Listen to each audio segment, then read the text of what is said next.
Alrighty. Let's see here. Let me see if I can. Cruiser. Window capture. Okay, looks like I might have to do a screen capture as well, an audio capture as well.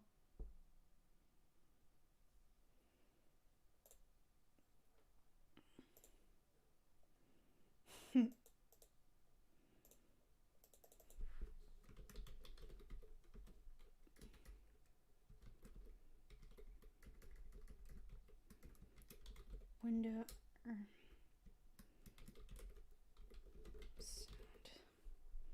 Oh. Sure. Thy word and thy word is Jesus. I'm. Too bad. I mean, what? Oh my god. Let's see here. I'm trying to get this to get the audio sound. Let's see here. This is interesting that I'm able to do this. Let's see here. Output capture. No, I'm trying to fix that out now. Oh, okay. Let's see here. Right. You try to pick up like the Discord sound. I think it might get all of our voices. Mm-hmm.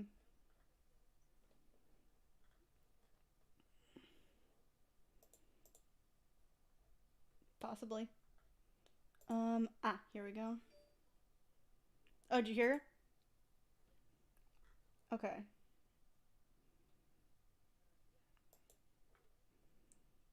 Okay. Alright, so I did fix it. Okay. Okay. And time to spread it around like HIV.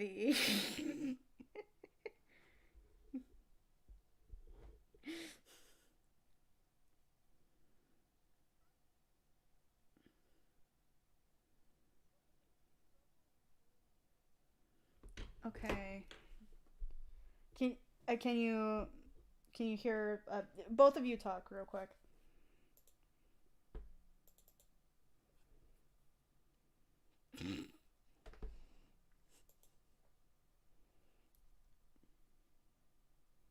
Can you hear yourself on the stream? Could you hear all that on the stream?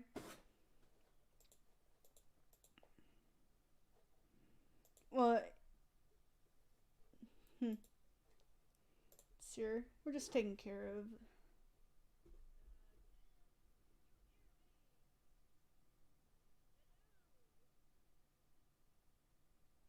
No.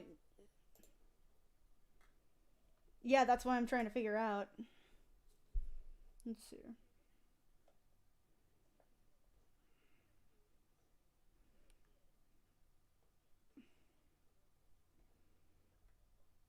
Yeah, I'm trying to figure that out.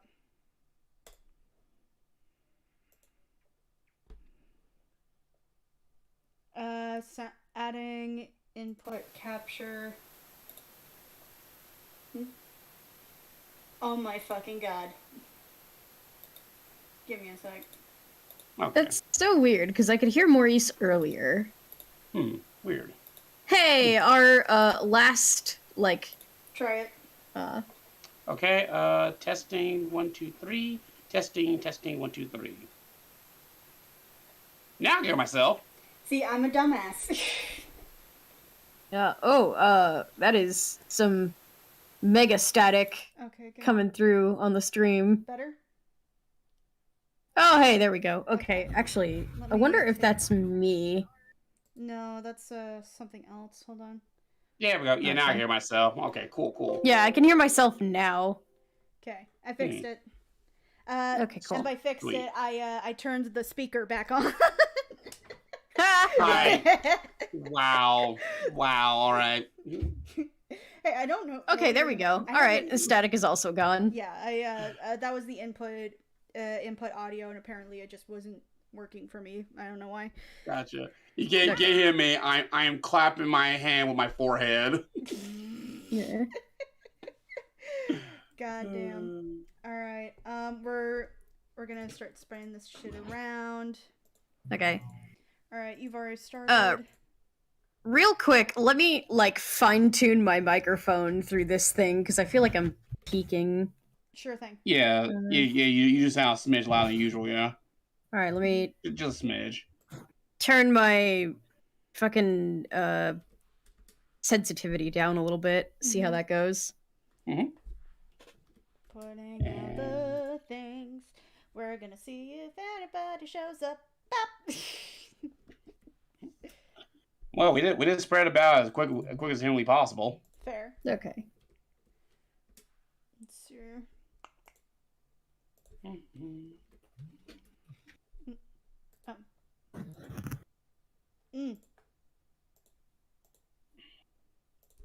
Open stream. All right, I think maybe that's a little bit better. Yeah.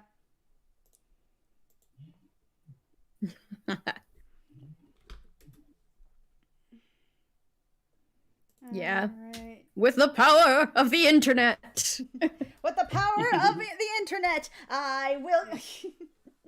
I will save the planet. Hey, Sethicus. Sethicus, hey, what's up, buddy? Hey. All right, I'm gonna mute the stream now that we're done goofing around with it. Right. That's gonna be really annoying later, isn't it? Yeah.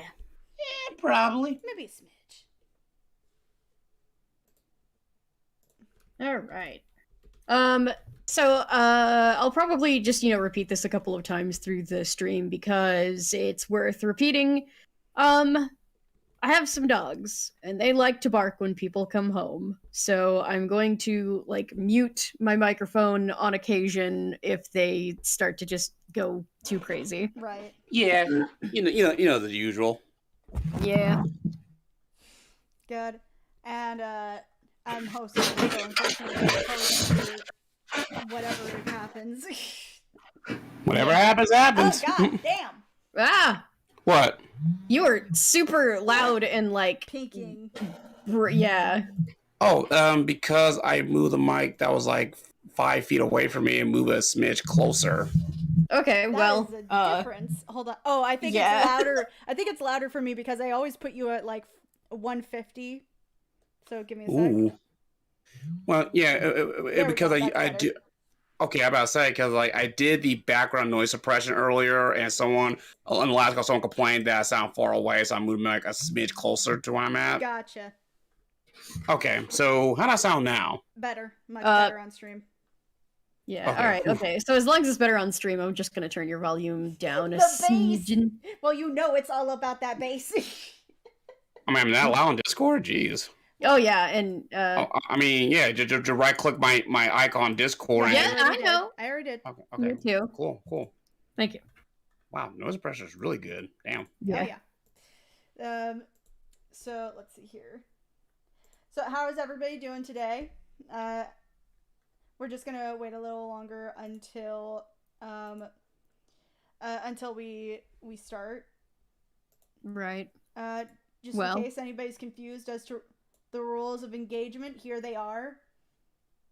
In other words, please do not be a dumbass. If you can help it. If you can help us. Well, I think a rude dumbass is a better way of putting it, isn't it? Yeah. Precisely. If you break any of these rules, you become a real rat fink and a boo boo. A real rat fink and a boo boo. Only cold film nerds will get what I'm referencing. Mm-hmm. Yeah. Sounds right on my end. I mean, if I want any voices to give me tinnitus.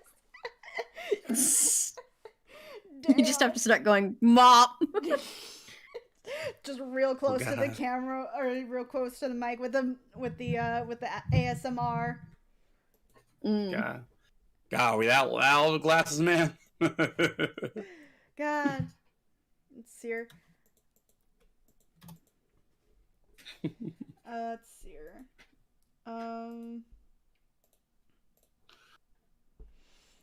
Still gonna share this around just a little more. Promotion. And yep, all the rules. Absolutely no hate speeches, racial, homophobic slurs, ableism isn't allowed. Number 2, keep politics and religion to oneself. Number 3, I am not James R. or Stelling. I just make the dubs based on their work. Please keep that in mind. And number 4, never be too horny on main. Not joking. Ran in, fellas. Got it. Yeah, there are some comments that we get with like Katie Lyon or. Oh my god, this guy, this one dude who kept posting that he wanted characters, specifically, you know, Dee Dee and Katie, to pee on him in like virtually every video that they were in, and it like just every single time in the comments, oh, I want Dee Dee to pee on me. Like, my guy, yeah, calm down, and also we get it. Right, so keep going my like, haha, you get this guy out of here. Keep that guy as far away from me as possible. Yeah. Right, Jesus.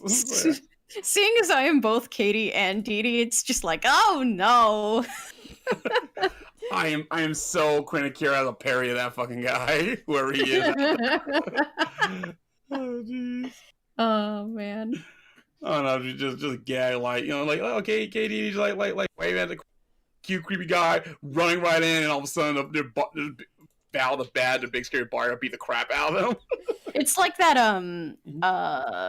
is it Good Morning America that has the window, like, or had the window? Yeah, it has like, a window. It's just that guy.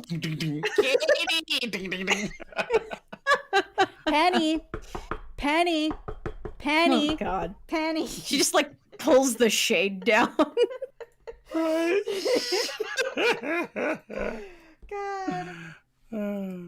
Hey, Lance, how's it going? Hey, Ironhead, what's up? Hey, good to see you guys. What's up? The power word cringe. Precise Mundo, glasses, my main man. That's the power of cringe.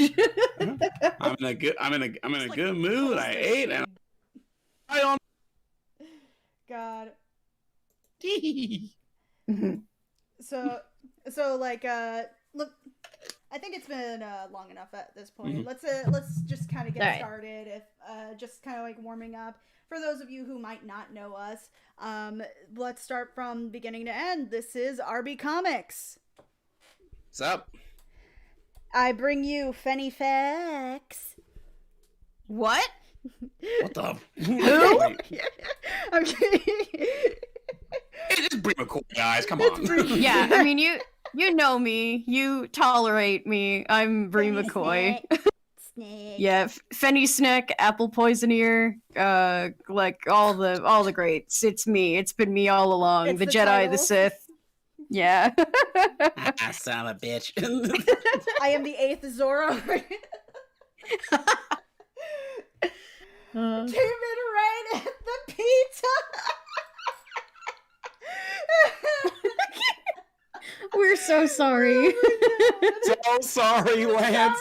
You had the most interesting time ever. Oh my Yep. God. Sorry, we just had a weird, creepy van for a hot second. Yeah. Oh my God.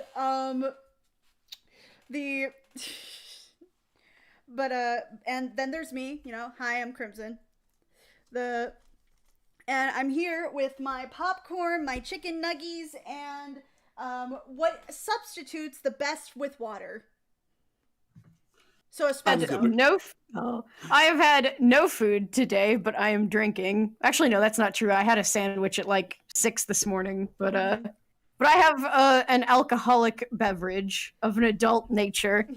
Are there children And versions of those? Well, maybe in my household. You got a little cherry, you know? Right. God. And I believe that today these are perfect snacks for movie time, isn't it? Oh yes, absolutely. Let's all go to the lobby. Let's all go to the lobby. We're Let's all gonna go get to the what? copyrighted because this song is goat. Also, I appreciate that we started all like in a round almost. I wish I could make a 3D animations. Been thinking about making a RB Comics version of the Peacemaker intro. Yes, do it, bitchin'. do it. I had 5 pulled pork sandwiches and I'm still hungry. That's a mood. Yeah. Oh man, I wish I had what he's having. Right? I want some of that. Why are you eating 5? I'll share, damn it. I just don't seem to have an appetite for like anything anymore. I get done with like a, maybe 2 pieces of pizza or like a sandwich and it's just like, oh, pain. Meanwhile, I'll have like, an endless stream of coffee just hooked up to my veins. God. The lobby song by ATHF was awesome. Yes, it was. But yeah, back to movies. Bree, I believe this was your idea. Do you want to introduce this? Yeah. It might have been yours, but I can't recall. It was like a mix, I think. Like it was somebody. Yeah, I think we kicked it back and forth. Yeah. I have like a list of things that we can try. Yeah. Like I'm usually the one who's like, "Hey guys, remember when we used to do streams? We should do that again." But yeah, essentially what we are doing here is we each assigned each other a movie. I gave Alyssa her movie, and then she gave RB his movie, and then RB gave me my movie.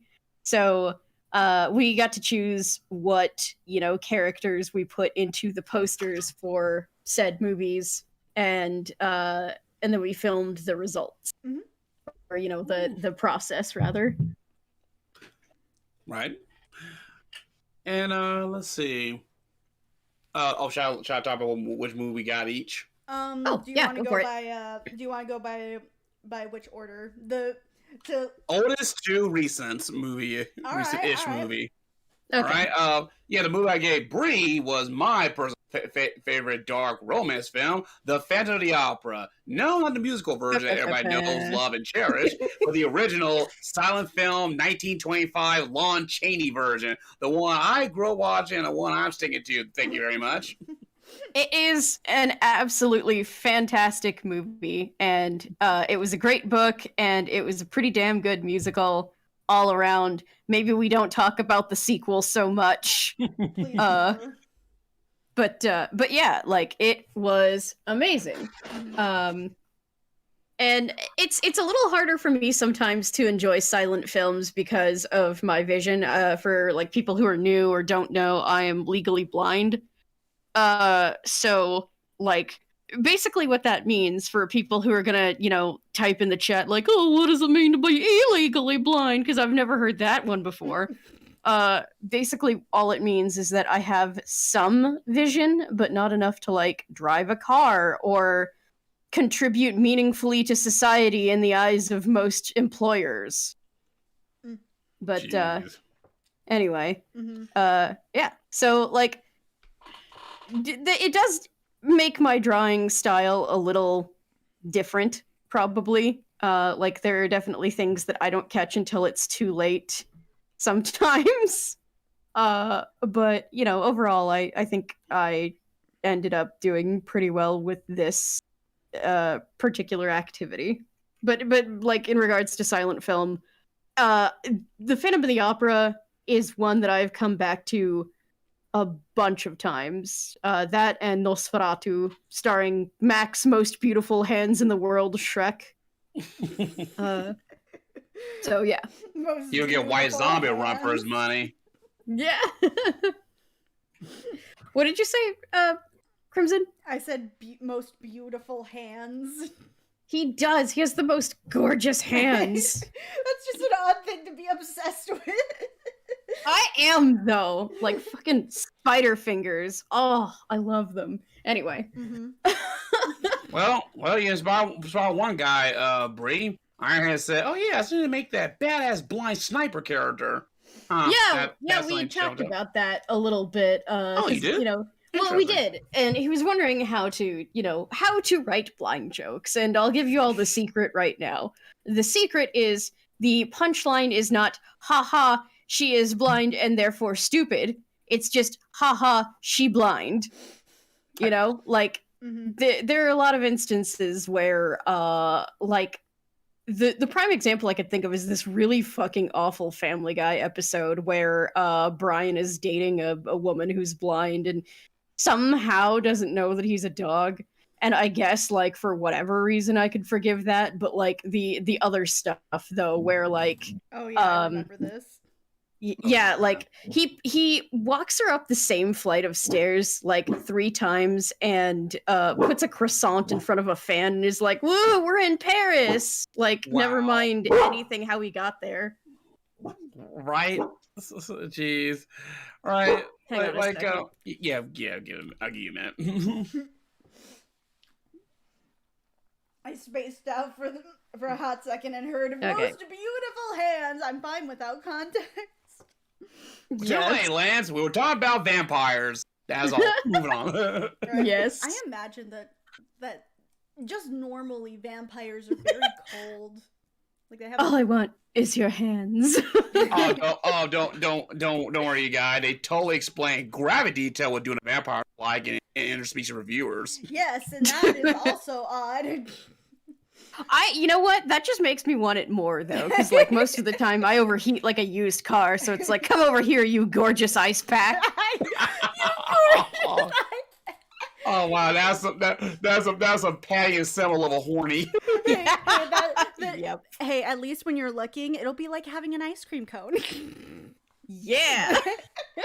Nosferatu tutti frutti. I know. I don't want to hear that. Oh my god. Alright. Let's go from oldest to newest, because I think that's basically the order in which we basically did all of this. I think so. And for our first pick, that would be Maurice's first choice, which was The Phantom of the Opera. The Phantom of the Opera, and this gorgeous piece done by Bree. So can you like tell me the thought process and like how you kind of like went about trying to get this down, or like maybe some research? I definitely had an end game, but I didn't have a great like point A to point B kind of strategy, so I was just trying to like figure that all out. I guess first things first, I should probably explain who the hell these people are.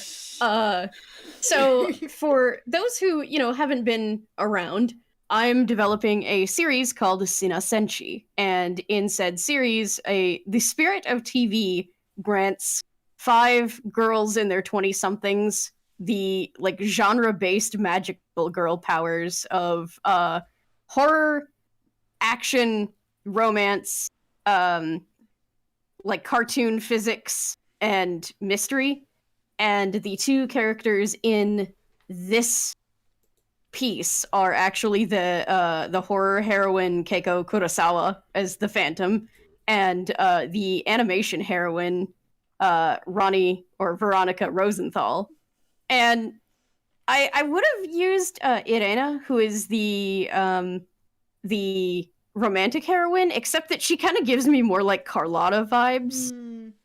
So that is how I ended up with Veronica. Veronica is like, in backstory and physical appearance, she is kind of what would happen if like Archie Andrews and Eliza Thornberry had a baby.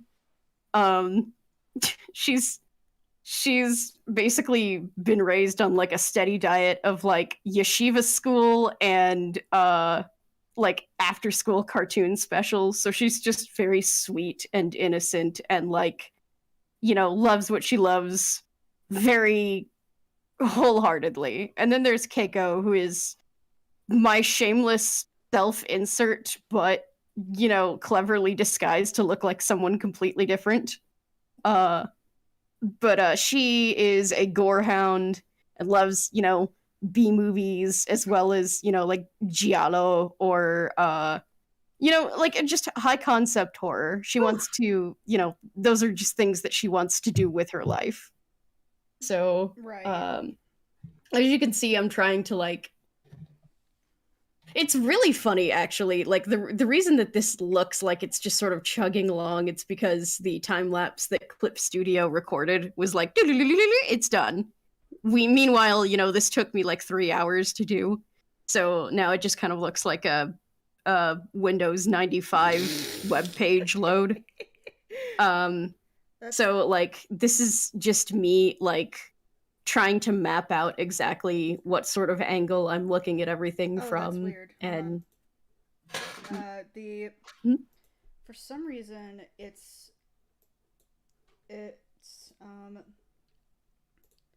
paused on. Oh, okay, that's why. All right, we're good. What happened? The screen on the stream is different, but now I fixed it. I fixed it though. Okay, cool. All right. I start. Oh no.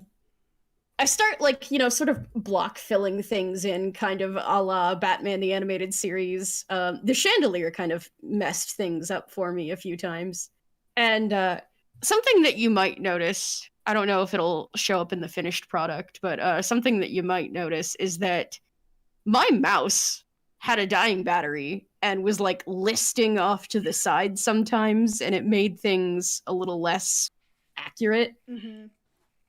So thankfully we got that resolved. I have a cord, a corded mouse now, so that it won't do that. Mm-hmm. But at the time, like, it was my mouse fighting against my stylus. So I've had that happen to me before when working on a piece, because your stylus is like a oh, thank you for subscribing, Lance. When you're when you're drawing with especially with a something that requires a stylus, and you're doing it on a computer versus like say your iPad, you have to fight with it. You have to be like aware of your arm or aware of like what type of touch screen you have, because the littlest tiniest touch is like just it's there. Well, and one thing that always happens to me too when I'm using my laptop, because I can't disable the trackpad, is I'll lift it up to look at it, because see, also I'm blind, and I will end up moving my mouse around with my boobs. By accident. I've done that. It was especially bad when I had my laptop. Oh god. Yeah. Lower down eyebrows. Lower down. That's what you call a titmouse? I believe that's actually a production company. It is a production company responsible for, I believe, Venture Brothers and a few other things, but it's also just like a bird. Is it? Burb. It's just an actual bird. I know that it's... Yeah. I know that tit is a name for a bird. I didn't know titmouse was a name for a bird, too. I believe that is the full name for the bird. Man, like, ornithologists are just some horny mofos. Like, you got the titmouse and the blue-footed booby. Do you think the reason why is because they were wondering how to get laid?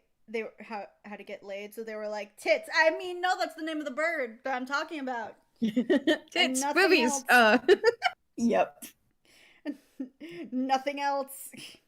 It doesn't help that usually like male birds are the ones with the most like audacious coloring, and it's usually right there in the breast meat area. So, you get like the like large-breasted meadowlark or something like that. And it's usually like talking about the male, but in the furry community, we're not like completely unused to that. Yeah. Oh yeah. Okay, so you can see here that I'm starting to kind of, really fill in the background. I kind of decided to do this sort of one block at a time so that I could like fill in some black space and then put highlights over top of it and then fill in some more and like just, you know, continue to build it out like that rather than just starting from like a completely black background and trying to highlight that way. Right.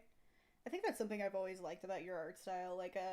Like despite the fact that you do start with line art for the most part, and then you start filling it in. It always looks it looks lineless, and I've always loved that about it. Oh, thank you. Yeah, most of the time I start with the line art because the pens are thicker and I can see it better. So like I do kind of tend to skip the like super sketch phase and go straight into like drawing, and then I'll like tweak like line connectivity and things like that, and that's usually how I go. And I know that's not how a lot of artists would do it or how a lot of, you know, art teachers would tell you to do it, but it's what works for me and, you know, my vision. Yeah. So did you decide to do like extra research while doing this, like as far as maybe perspective, or no, just like you just went in? No, I just slapped this all together. It was like, okay, here are two posters that I really like. How can I put them in a blender and like, you know, come up with something that I like? And so I know what the Paris Opera House looks like on the inside because I've seen a lot of pictures of it, having been a theater major. But like you can't really see a lot of it here. So you know, I just pull up the images onto the things. So give me a moment. Phantom of the Opera.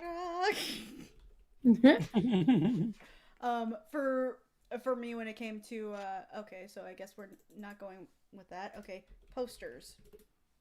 There we go. I think that. Oh, that's why it's not showing up. It's because I'm on this wrong chat.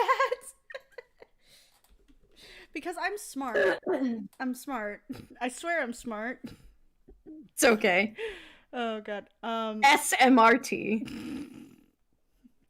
Let's see here. Let's see here. From Defeni.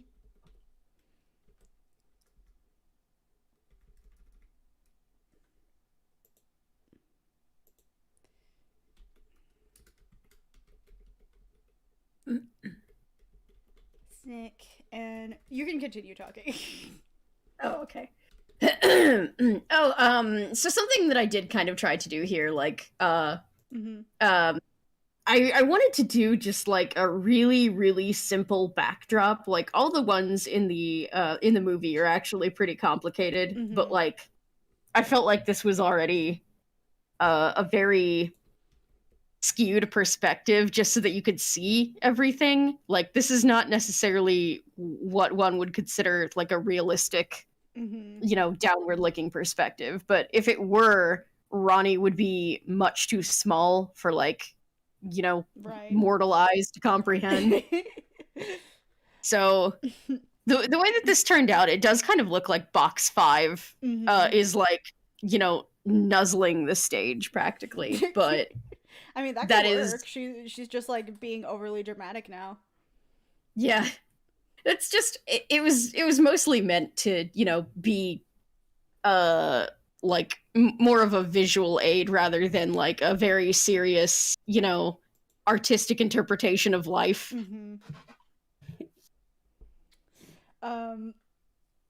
I think for you can play with a perspective a lot. I think that's one of the things that I learned when I was in. Shoot, I can't seem to find it. That's weird.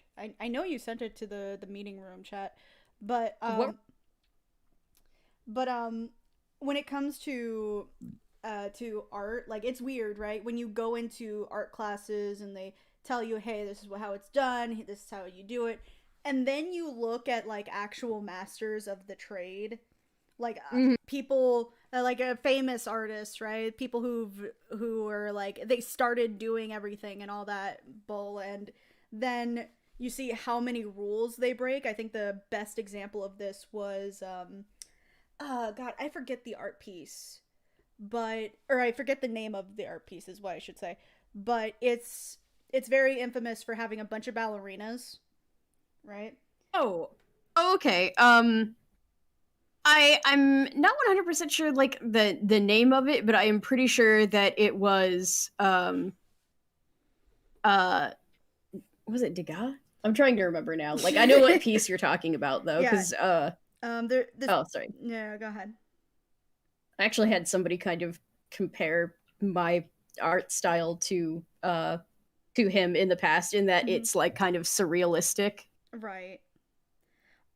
There's like this piece where there's just a crap ton of ballerinas just kind of like all in a kind of a row, but they're dancing.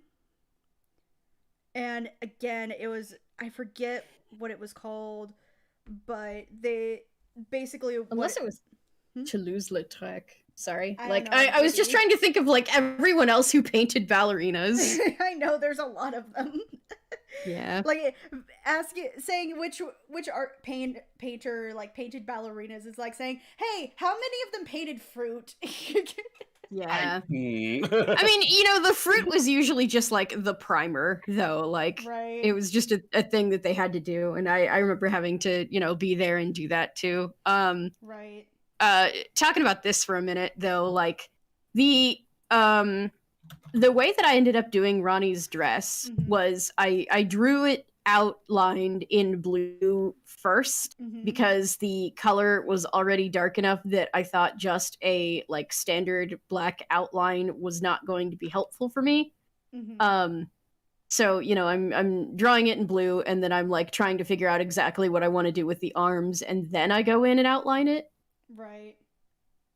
Which is not ideal. Like normally I wouldn't, but with the just the coloring here, it was the easiest way to handle that. Right. Especially since she's so far away that you can't really tell like where I might have fucked up on line work. Right.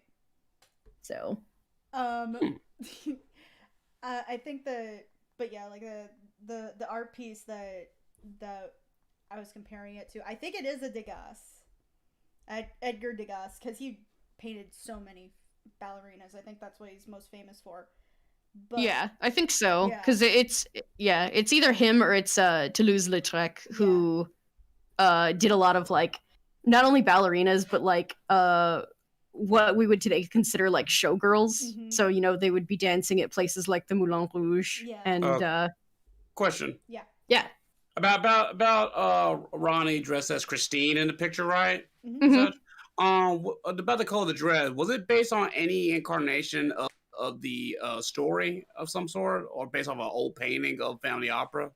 When I looked at a lot of the like colorized stuff, it was sort of fluctuating between like a light blue or white and like kind of more of a dusty rose color. And I felt like the dusty rose just wouldn't look good with like the red curtains and her kind of peachy skin and like orange hair, so I just went with blue, like just because I thought that would be the color that would look best on her in this instance. Okay.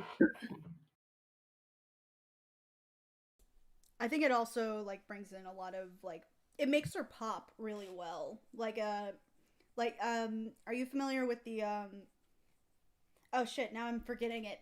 There's that rule of beauty where it's like the little seashell thing.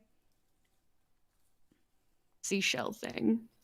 Like it's basically the rule of beauty. Like if the beauty ratio or whatever. Oh, right, yeah, okay, yeah, where like the mouth is like a certain degree away from the face or the nose, right? And that kind of measurement. The golden ratio, that's what it's called. Yeah. Right. The golden ratio is where basically it's in the shape of a seashell, and it's basically the shape in nature that's found that is the most visually appealing. Yeah. None of my characters have that. Well, the thing is that you do actually use that in this.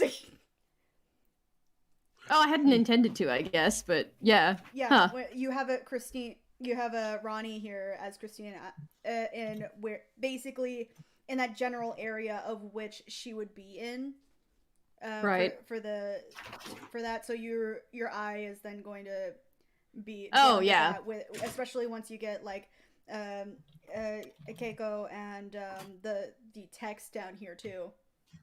Right. Yeah, like it is definitely like the brightest spot of, differentiated color here too, because a lot of what, I did with Keiko when I start drawing her in is also red and black, which is the like vast majority of this. So she kind of, blends in a little bit, which is suitable for the fact that she's, creeping up there in box 5, as opposed to like, Ronnie, who is front and center on stage and like needs to be noticed.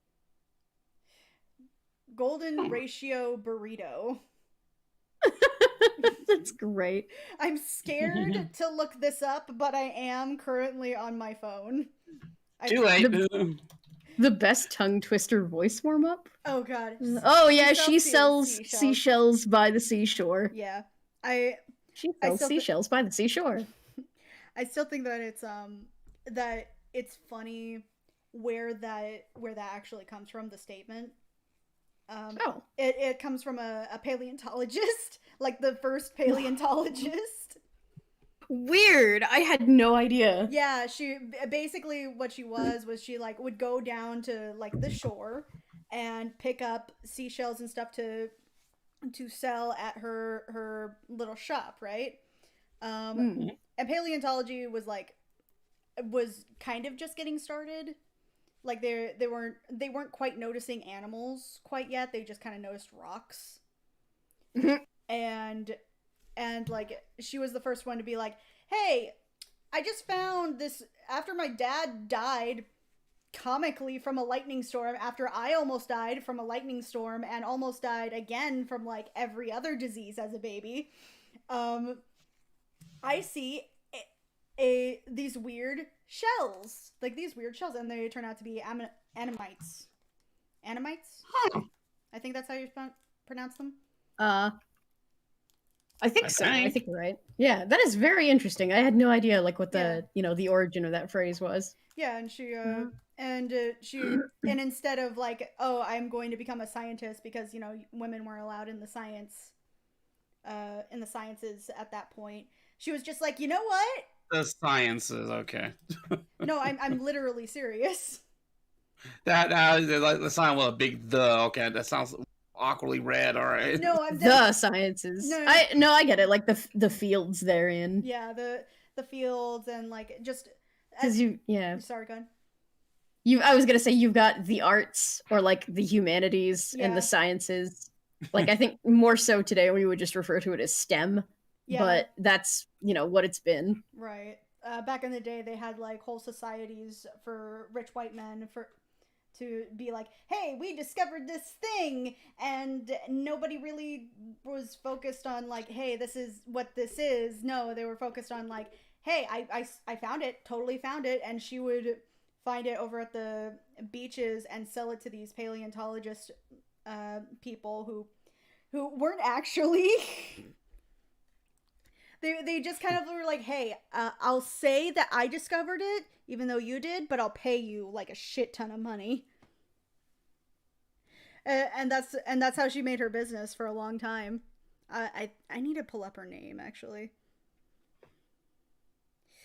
I think I'm almost done with Ronnie, and then I'll start doing Keiko here.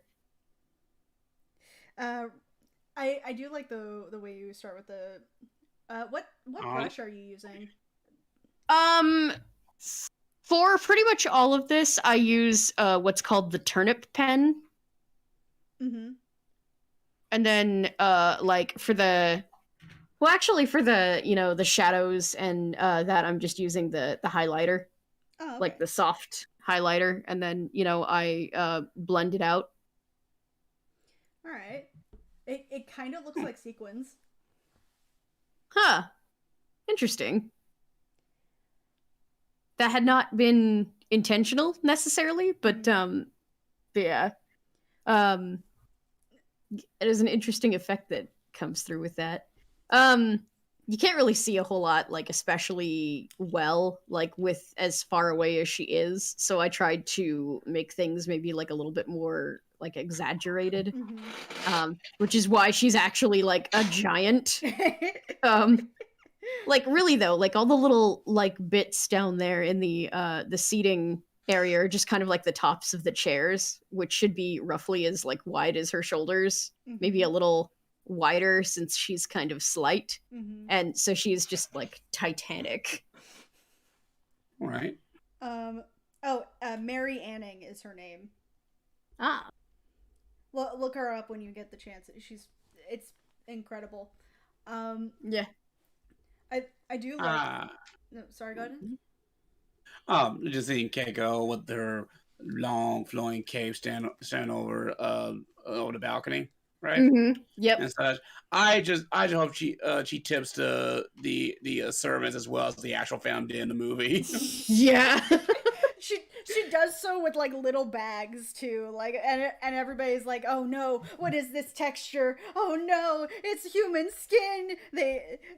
Keiko's just like, what the fuck are you talking about? That would be badass. But no, it's pleather. It's pleather. I'm broke as shit. Right. Like I don't have time to be skinning everybody that I can. Our live stream tweet been retweeted by Shakespeare? Oh, good. I'm so glad that the Bard had, time in his day to retweet. Out of all things, okay. Oh God. Oh man. The I think it's funny. Why'd you pick Keiko for this too, other than the obvious? No, it was pretty much just the obvious. Like, I could just see her being the one to be like, oh, it's somebody who's gonna have to like, skulk around the shadows and possibly like murder people with like the Punjab lasso. It's got to be me. She volunteered for this in every respect. She did. Like, she just, like, knocked everyone else out of the way. Somebody's just like, oh, I don't know, shouldn't we cast a man for this part? She's like, you do and I'll kill you all. Mine. But, something actually kind of funny about that, too, is the way that I started drawing her and, like, the pose that this all ended up being in reminded me so much of Giallo that I ditched my original idea of like not giving her gloves because I thought her hands would stand out better against all of the black there. I ditched that idea and gave her gloves anyway because if this is Giallo and she gonna murder, she gonna need the black gloves. Jose, none of yellow. Yeah. There you go. There's some yellow in the chandelier. Yeah. Oh wait, were you talking about the chandelier when you said it looked like sequins? Yeah. Oh, okay. What I actually used there was a glitter particle effect. Okay. Yeah, so they're kind of supposed to look like crystals, but just like crystals at a distance. Okay. And then for her like phantom mask, I decided to do something a little bit different than the movie. A lot of the posters that I came across had the like sort of black domino mask, and I thought that was just like better for this sort of drama. And what I kind of went for a little more so is an almost like bird-like plague doctor mask, so that way when I start drawing her ridiculous hair, like, oh my god, when the rest of you start to see, material from Cinesenshi come out, just know that like Keiko's hair is just an entire being of its own. It's like Merida's hair. It's a character. It's the Millennium Falcon. It is. It really is. It's so impossible a lot of the time. Oh, but like once I started to draw that, I knew that it was going to be kind of like almost feathery looking. Right. So I thought, okay, well, we're just going to roll with this like Giallo crow kind of looking thing. So yeah. Right. Do you draw these all in one layer, or are you? No, it's this is multiple layers. Oh, okay. The reason why I ask is because it keeps on being caught by the background because you do the shading and the goo. Yeah, the fucking paint bucket, like there's settings that you can choose to use on it where like you can set it to like register layers beneath it or like to not, and I've found that sometimes not using the layers beneath it works better, but a lot of the time doing it that way, like it'll disregard my outline a little bit and make it kind of fuzzier. Got it. So, this is just a more I'll start to put in the highlights too, but this kind of like spiky, feathery motif was what made me think that the bird like mask would just be better than the like kind of face that the Phantom uses in the movie. Yeah, the face the Phantom uses in the movie is just, it looks like a death mask. Yeah. A plague doctor? No, the one in the movie. Yeah. Oh, yeah. The one in the movie. Death mask. It's the closest to the book version. Right. Yeah, he has in the book version it's described as a pasteboard nose. Pasteboard nose. Basically like a skull's nose socket. Yeah. Well like the mask that they're describing, it's almost like a paper mache or a, that kind of thing. Right. So it looks very uncanny.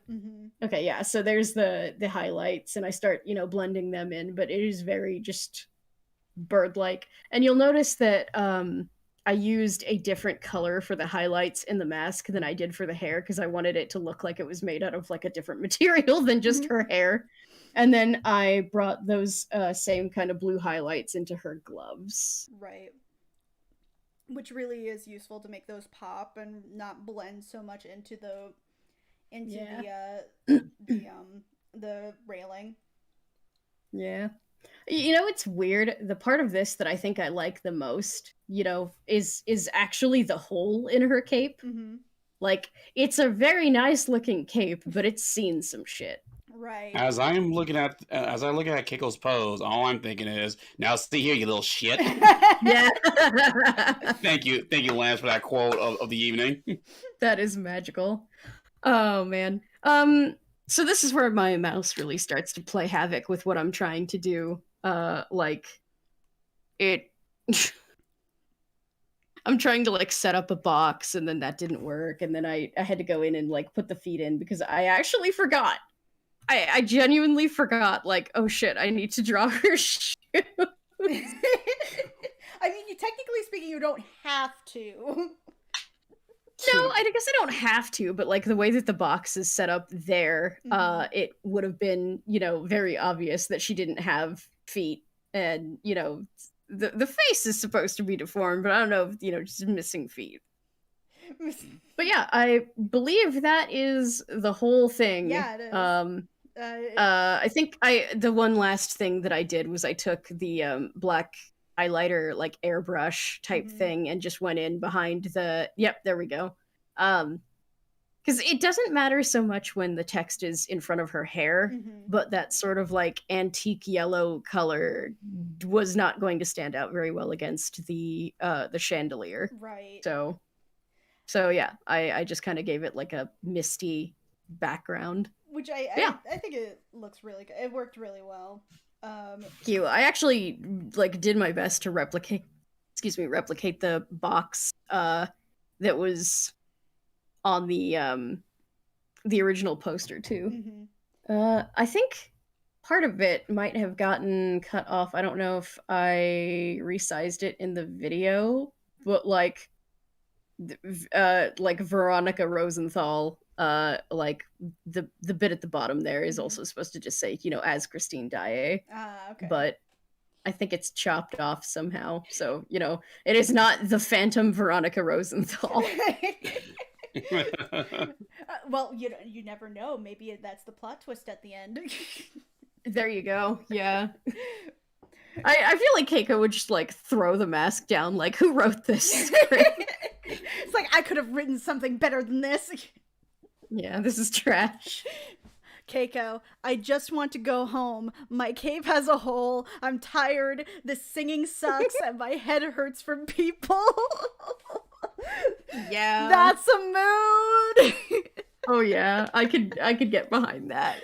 Oh my god. The singing sucks. God.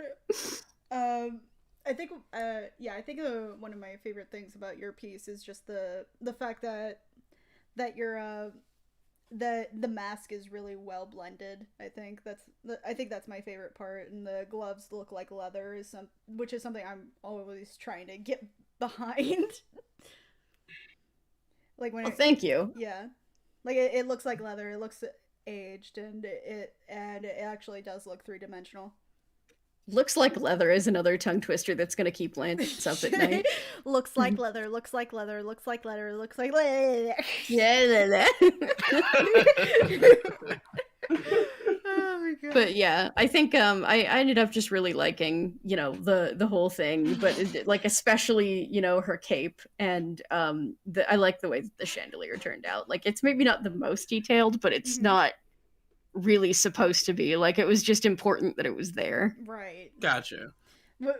All right. Next up is actually I think it's mine. Well, or no, go I ahead. guess it is, but I was kind of wondering like what Maurice's thoughts were, because he didn't really say anything like this whole time. You got so into the whole conversation. I don't want to like butt it too much. No, Oh, sorry. Sorry. Yeah, it's like you kind of can't like the commentary duo. I feel like the third wheel sometimes. Oh, sorry. No. I feel like if I chime in, I feel like I butt in the middle of the conversation. No. If I give a thought, like I said, this screams like early silent film, Universal Studios poster and such. No, the standard trope you see film posters nowadays. It's just very simplistic, and it's also very stylized. Like it represent a scene in a movie. It represents a scene very well in a style-like fashion that filmmaking, with its limited resource at that time period, cannot do yet. And also, just the whole like the tile above it with the right font used, and a little cue card box that shows additional credits and such. Overall, it looks pretty good. Right. Why did you pick Phantom of the Opera for Brie? Because I like my fucked up dark romance much. And also, Yes. what type of dark romance would not be perfect if it take place in France? So yeah. The trashiest of the romances must happen either in France or Washington. Yeah, if you ever met me, I like romance stories. And this is hell unorthodox. No, I agree, and I'm glad that you picked this one, because I don't think I would have known what to do had you, given me like a very traditional, like, romantic comedy, like Roman Holiday or whatever. Oh no. Like I said again, whenever someone want a gun in my head with my favorite romance film, I'll pick completely out of the warehouse, honestly. People say, that's not a horror that's not a film. Hey, horror can't be romantic. Horror can be sexy, and horror will get me in jail for the next few years for doing half the crimes the characters did. You basically just described my entire canon of work, like writing and art and everything. Like I think that was all just very like perfectly encapsulated there. Precisely, and that is why I made the choice. All right. Any fun facts Super cool. about the Phantom of the Opera before we move on? Well, I love the fact that there are many cases that Hello? a Vincent movie came out in 1925 was that he tries to hide his horror makeup effect by the whole film, right? Right. And such. And like I love that he scared the piss out of the cameraman who told him to come here just to see how much it'll scare the piss out of somebody, and voila, it works. And apparently there are two versions of the Phantom of the Opera, by the way. There's the 1925 version, the 1929 re-release version. The 1929 version got a lot more scenes, and also they were filmed some stuff here and there. Like the Fate of the Masking scene, you watch the 1925 version, the actor who played Christine, when she yoinked the mask off of Eric's face and see for the first time, her reaction was genuine. She is like, basically like she shat bricks when you see his face, right? And then when you look at the 1929 version where they were filmed it's a little more over the top and campy, but it still creates the same effect as such. Yeah. Like I said, it's just fun to see stuff like that. Also, some of the sets in the 1925 version is still there. I even showed like a picture in the Discord chat. Like apparently the set was bright freaking red. Apparently, Yeah. and also, but except for the Phantom's lair has been destroyed recently. Darn. Yeah. The biggest reason why it's bright red like that is the same reason that the Addams Family is like shades of red and pink. It's so that they could color correct more easily when it came to it being in black and white. Huh. So it shows up different. We slap the grayscale on. Huh. Yeah, exactly. So like when you see color photos of the Addams Family house, it looks like a Barbie dream house. Oh God. That's Yeah. terrifying. That Right. that kind of wow. And then we look at Superman film serials. The color of the suit in actuality looks gray and dirt brown. Just to mimic the Yeah. color what blue and red might look like in black and white. I guess. I think so. I think that's my little thoughts on that movie. Yeah. I think my favorite part of the original Phantom of the Opera is just the fact that he has traps. He has traps. Yes. He has like I'm a so glad. He has like a fucking oven in the next room in his main headquarters. Yeah, he nearly cooks the police detective, which P.S. like just got cut out of the musical for time and to make Raoul look like something other than a piss pants little bitch. Right. And yeah, like hold on. The fact that reaction to that the sound film of perhaps what the musical version again? Perhaps? No. Oh, Not really, no. Oh, so he ain't built like a Bond villain? Darn. No, he's just a guy who took a girl to a basement and then her boyfriend showed up and was like, hey man, it's not cool. Right, while the sound film version like, I'm a goddamn Bond villain. My cane is like breathing device when I'm going water. I sleep in a freaking coffin. I think that's consistent in the musical version, I think. Right, like I got a fucking oven and a divider that'll flood you guys, and also lots and lots of self-destruct sequences. Like he again, if you were a Bond villain, he easily could have. Mm-hmm. Yeah, he has the gimmick too, like the self-destruct sequence thing. Like, she can either turn the scorpion or turn the grasshopper. And that to me, that is just such a like artful like Bond villain thing to do. Right, and plus Lon Chaney, he is so fucking camp as a character and such. Yes. Yeah, but it's the best. My favorite bit, sure. my favorite in the ending that Lon Chaney himself didn't care for, basically just drowned him and shit. Like, I love the fact that when the mob got to him, he's running for his life. He holds fist in the air like, I got a bomb. And I was like, oh no, he got a bomb. And then Lon Chaney just opened it. And then like the fan opened his hand slowly, revealed no bomb. And he just laughed like, hi, fooled you. It's a big laugh, right? Oh god. And they chuck him in the I'm just reminded of the Spaceballs fooled you. Oh god. It was such a goofy ending for a movie like that. Yeah. Well, like if they were gonna make the ending stupid, at least he got to pull another gag before they ended it. Because in the original script, he was gonna like sacrifice himself to save Christine. Mm-hmm. Which, P.S. I don't think she deserved, but whatever. She doesn't deserve all this attention. Like, let's be.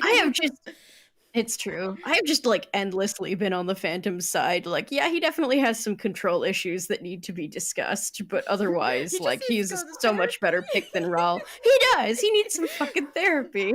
Right, and then like, if I remember the book version, when Christine did kiss Eric in the face, right? Eric was so stunned that a woman did this for him that he literally died of heartbreak. He said, ah! Christine, I have feelings. Oh my god! I'm like that again. That was the ending that 1.5, and as soon as he said, "I'm sorry, I know this is pre-Hays Code, but we kind of see a villain die because apparently test audiences. I can't have Tess back in sci film days, but whatever. Didn't care for that ending." Hey guys, we know that you've seen all of like one other movie and it was of like a woman taking a bath, but what is your opinion on this story? Right. So it's like, oh no, a villain with complexities, but he's evil. Why does he need these love? He should kill. We should kill him all. He did drop a chandelier on people. So, Yeah, well, you know. Right. And so Universe like, yeah, we gotta redo the ending where the angry mob gets him, and Lon Chaney said, "Oh wait, really? That sucks. I'm so pissed." And apparently, he's so pissed off that when they try to do a sound version with him in it, he said, "Aha, nope. The two reasons: one, I don't do sound. Also, I'm dead." Oh yeah. He just came back from the dead just to say that. We did have a little like preview clip of a movie that he was in where he was actually a vocal performer too. He was doing like a really weird ventriloquist act, and he has this very like old time radio cornstarch kind of, you know. Yeah. Right. Well, like it's not butter. It's not that smooth, but it's not like bad either. You know, he doesn't sound like a smoker. He sounds like a, you know, like a almost a Gregory Peck sound alike. Right. He had like that Alistair radio voice. Right, like one of those kids, like if you're like a big movie bro, I guess, and you see like a shit ton of Seinfeld, and you got a favorite particular actor, and you can't imagine one voice based on the character they play, but the moment you hear the real voice, you're like, oh, not the voice I pictured. Moment, yeah. I think you get that. Sorry, go ahead. Yeah, so Lon Chaney's real voice threw so hard a little. I think that happens a lot with like I think voice actors too. Yeah, but like in reverse. God, right, like you heard there's a like almost this childlike voice and be like a woman pushing 40 or 50 or something like that the entire time. Like yes. Like I remember I had that reaction when I found out that what Tara Strong looked like. Like because I didn't realize that she was hot. No, okay, so this was like back when Chowder was a thing. Uh-huh. And so I knew that was Truffles. Like I didn't realize that people could be more than voice actors could be more than one person. Like I didn't realize it was a job at that point.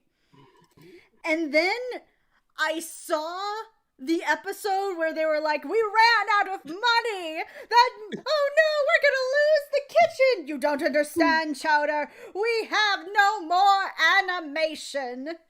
And then you see all the voice actors in the room.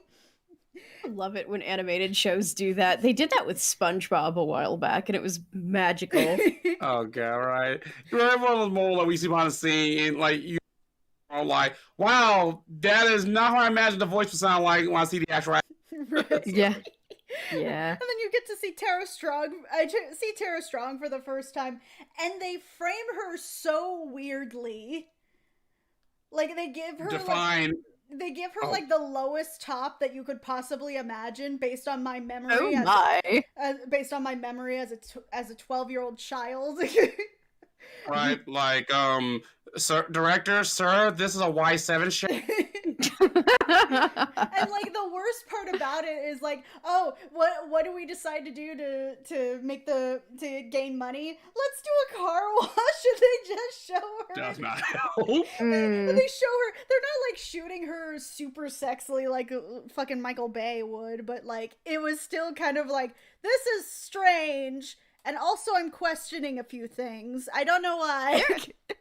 For it being a Y7 show, there was a lot of suggestive material in Chowder, and I appreciate that. Like, it was all stuff that was going to go over a kid's head, but like any parent who was watching, or, you know, me and my sad teenage years just watching cartoons, just really found it entertaining. Right. Yeah, like, but both of you just said that Cartoon Network censorship is a lot more looser than Nickelodeon in places. Yeah. And holy shit, they are loose now. The amounts that they got away with it is, I'm just jealous, actually. So, yeah. God. Do you recall when regular show was like first airing and it was like 3 PM and you hear Mordecai say, "You've pissed me off"? Yes. I was doing homework and I like dropped what I was doing to like turn and look. Yeah, right, that ooh, moment. Yeah. Oh I think man. later on they censored that to say cheesed off Yeah. at one point, but like if you look at some of the you look at more of the streaming services, they kept the pissed. Good. Okay, so streaming service, you'll just get it on DVD. Yeah. Yeah. Got it. All But right. I suppose we ought to move on to Yeah. Right, movie. right. This one was the one that Bree chose for me, which was his girl Friday. Mm-hmm. Sorry, go ahead. It stars James Cagney and Rosalind Russell, and is from the 40s, and it is a movie comprised entirely of like 1940s newspaper patterns. So like, you should probably watch it on like half speed. Really does sound like it, doesn't it? Yeah. Oh god. Like I know there were points where like Maurice kind of zoned out because they were speaking so quickly.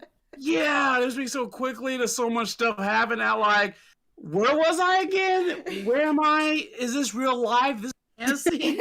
Like again, I want to talk a movie that like I need to watch at my own time and really, really pay attention. Because most movies, I'll just like listen to the audio and follow everything that's going on and just look at it now and then if it interests me enough, right?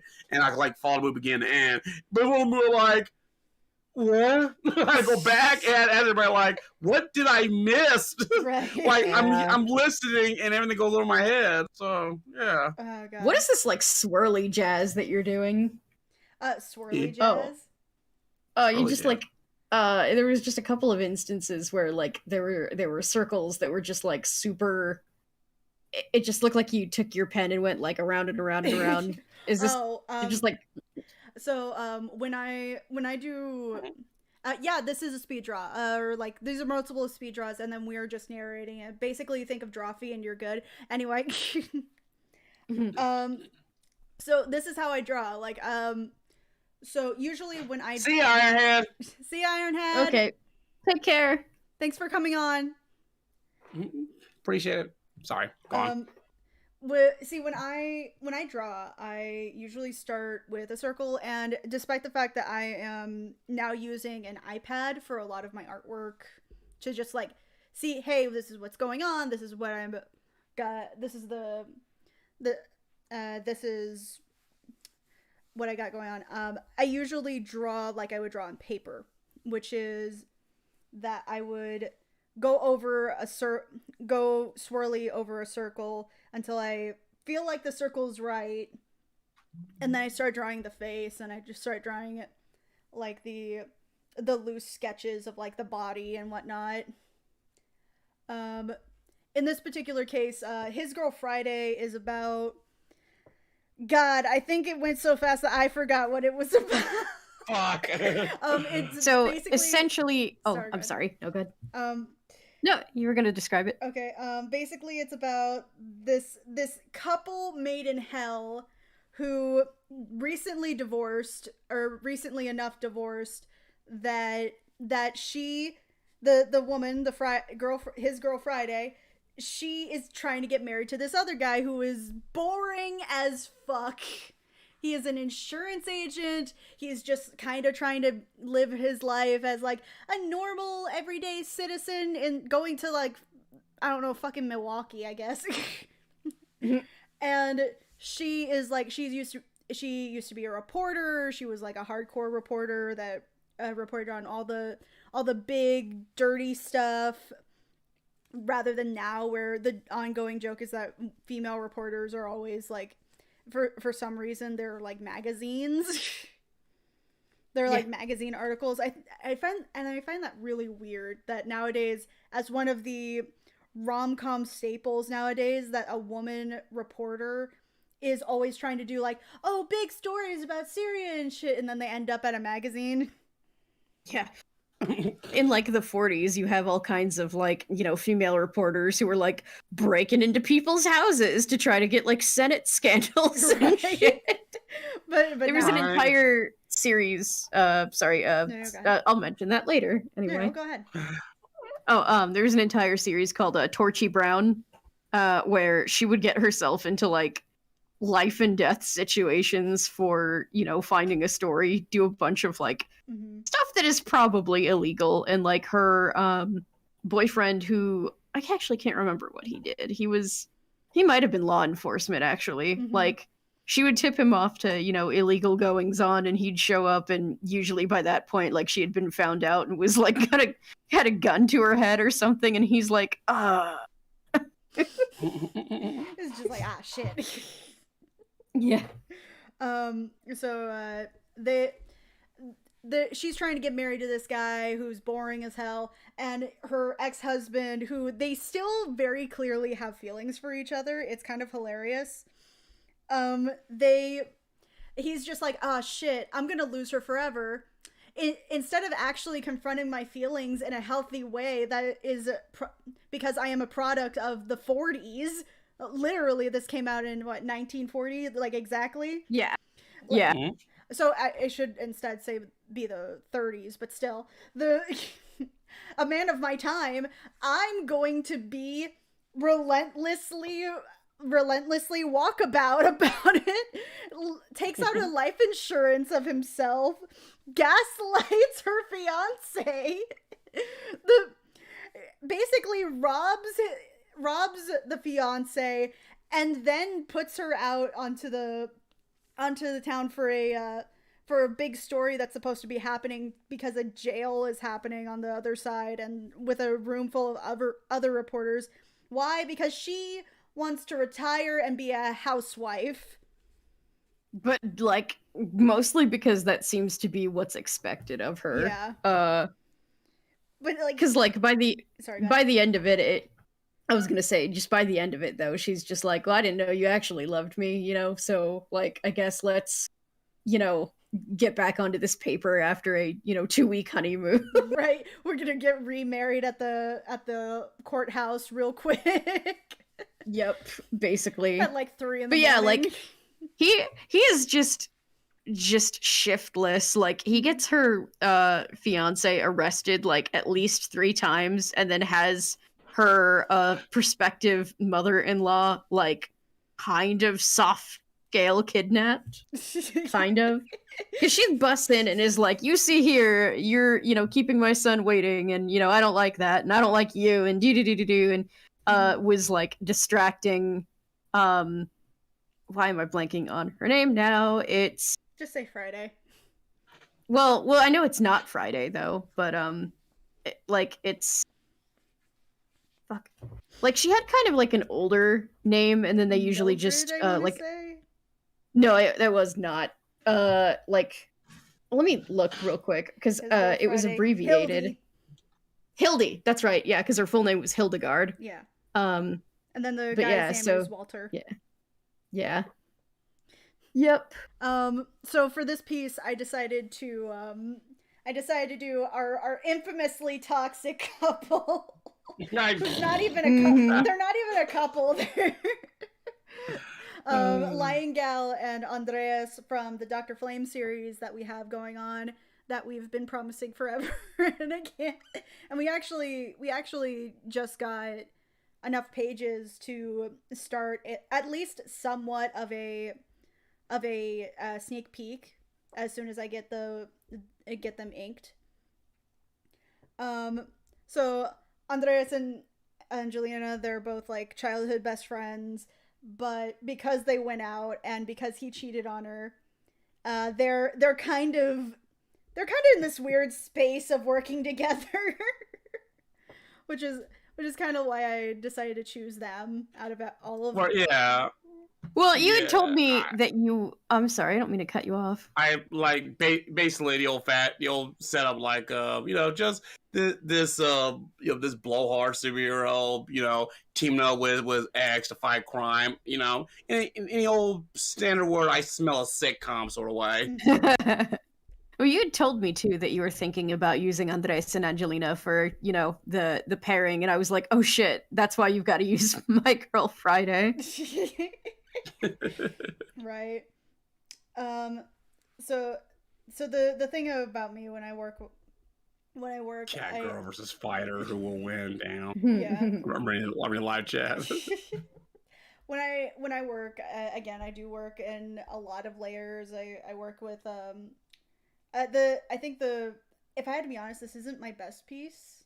I feel like I feel like I could have gone in and done a little more detail, uh or maybe like just try to figure out some things. Um, but I really wanted to use the iPad for this one because I wanted to see what else I could do with it. It's a new toy. I want to play with my new toy. Mm. Right. um, I think the one thing that's really interesting is I spent so goddamn long on those chords. My hands hurt after the Oh chord. yeah. It is not an easy shape, that's for sure. No. I tried to cheat around it with like some whatchamacallit with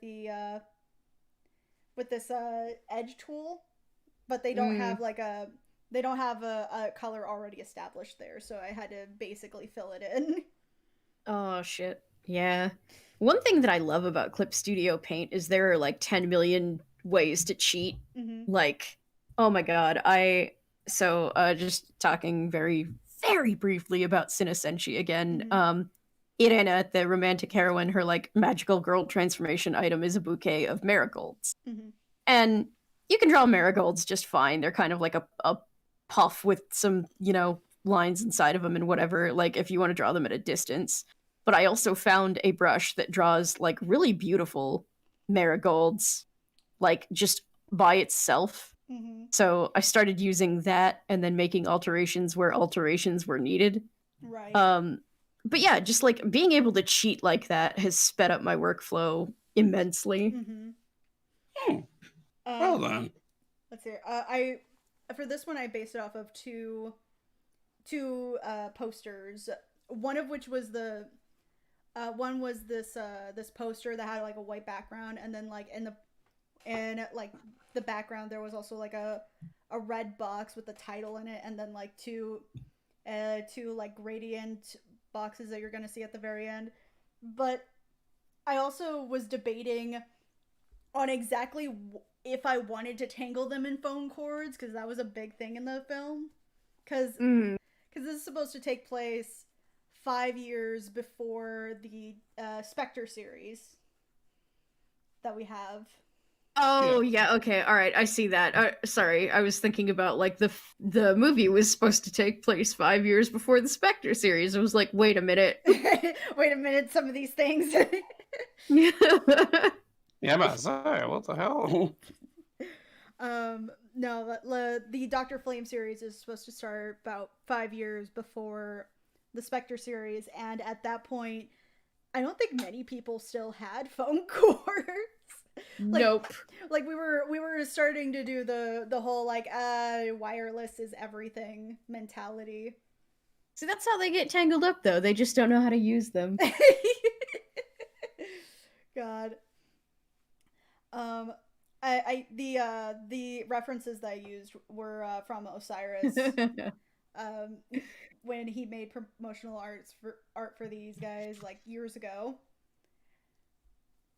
And Oh yeah. yeah. Osiris is always a champ with these things. Oh yeah. Oh yeah, one of my favorite talk artists out there. Mm-hmm. Yeah, he's the one who drew my like avatar. I know you guys can't really see it like as much right now, but you've seen it in the past. Mm-hmm. The snake drinking coffee was an Osiris original.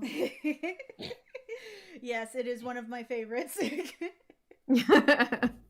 Oh, this is the point where I started to struggle with that unfortunate edge tool. Oh yeah. Yeah. Don't fall over like you do after 15 cerveza.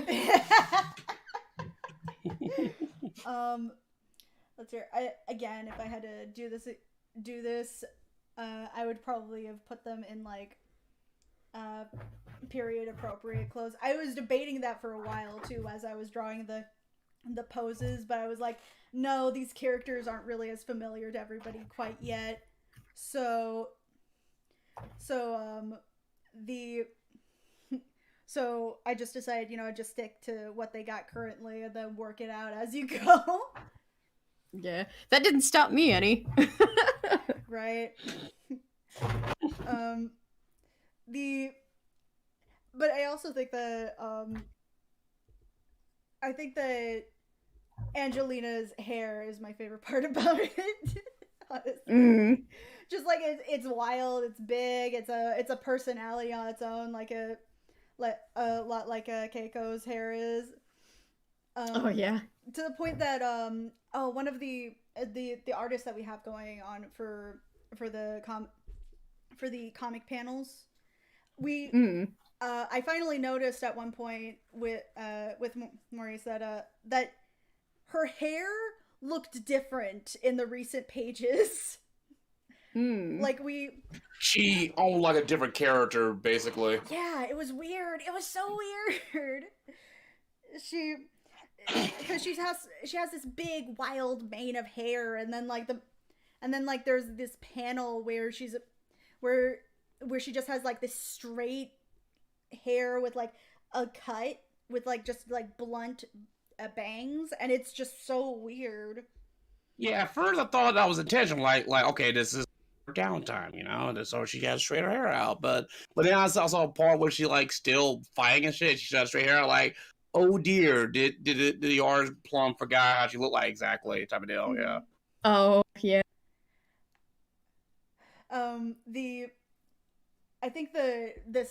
However, I do think that coming back to the personality, just in case anybody doesn't know who Dr. Flame is, Dr. Flame is a series that we have going on that is still in the works. We've already got everybody casted and whatnot, and several of the episodes have been written. They just need and been recorded, some of them, and it's basically about this guy from Puerto Rico. He comes over to the States, and he is now the representative for a big government mandated superhero program, and he is. And the thing is that they're promoting him to be this big. Oh shit! They're promoting him to be this big, all righteous superhero. The problem is that he is very much everything but. He drinks. He's rude. He's womanizing. He's a sexual deviant in every respect, and also he's possessed by a demon, so that's not helping. Yeah. God. The hero of all time. The hero of all time. Why is he hungover? That's him. That's him in his natural habitat. Thinking. Natural habitat. It's true though. Yeah, it really is. I think I love Andreas as a character, how flawed he is, and just like the arc that we have him going through in the first season it's amazing. Like just he's like the BoJack Horseman of superheroes. Yeah. How many people have described him like that at this point? Yeah.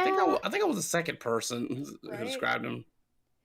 Like I feel like somebody else who described him was like saying that the first person who said that was like was a writer, like a different writer.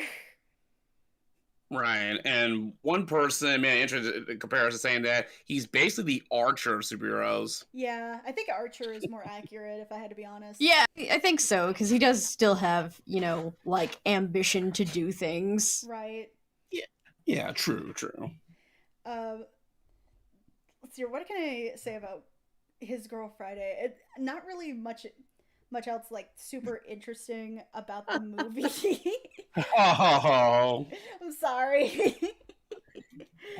Like it's not a bad movie. I think that really the demon was unnecessary. The demon was totally necessary because now he has a roommate in his. Well, it makes the internal monologue loads more interesting, actually. Yeah, true. Yeah. I just like the dynamic between he and Karata. Mm-hmm. I I want at one point for Andreas to be having like this inner monologue to himself.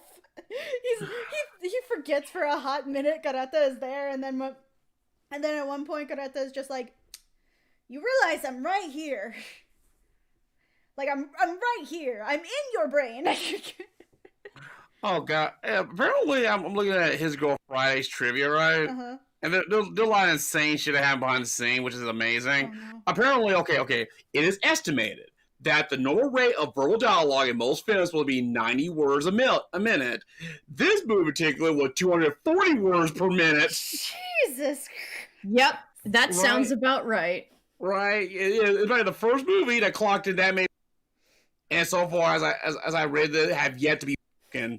I'm like, I'm too scared to see what movie that'll break that. Yep, I am not surprised. Yeah, normally these days, I doubt we go there unless someone's trying to do a really good throwback. But other than that, no. Also, Rosalind Russell, thought the actress in the movie thought that while shooting, she didn't have many good lines as Cary Grant had. So yeah, so she hired an advertisement writer through her brother-in-law and had her write her lines with better dialogue and script. Oh, that's a good idea. Yeah, and since Howard Hawks, the director of the movie, allowed for, no wonder this movie talks about him. It's a fucking Howard Hawks movie. Of course. That's the fucker who did the thing from Another World for the 50s, the one John Carpenter made a more memorable remake out of. Like, okay, I've seen, me and Crimsy like the thing from Another World, and it was such a Howard Hawks movie. Everybody was talking about a minute. Now we're seeing the dialogue, just people nonchalantly sassing each other left and right. Oh, by the way, there's a fucking vegetable alien trying to murder us right now, but it doesn't matter. We gotta see who got the coffee that day. The fucking like hallmark of a Howard Hawks movie is the like nonchalant, back and forth that seems like very practiced, but like dudes hanging out in the break room have this like waiting for Godot back and forth.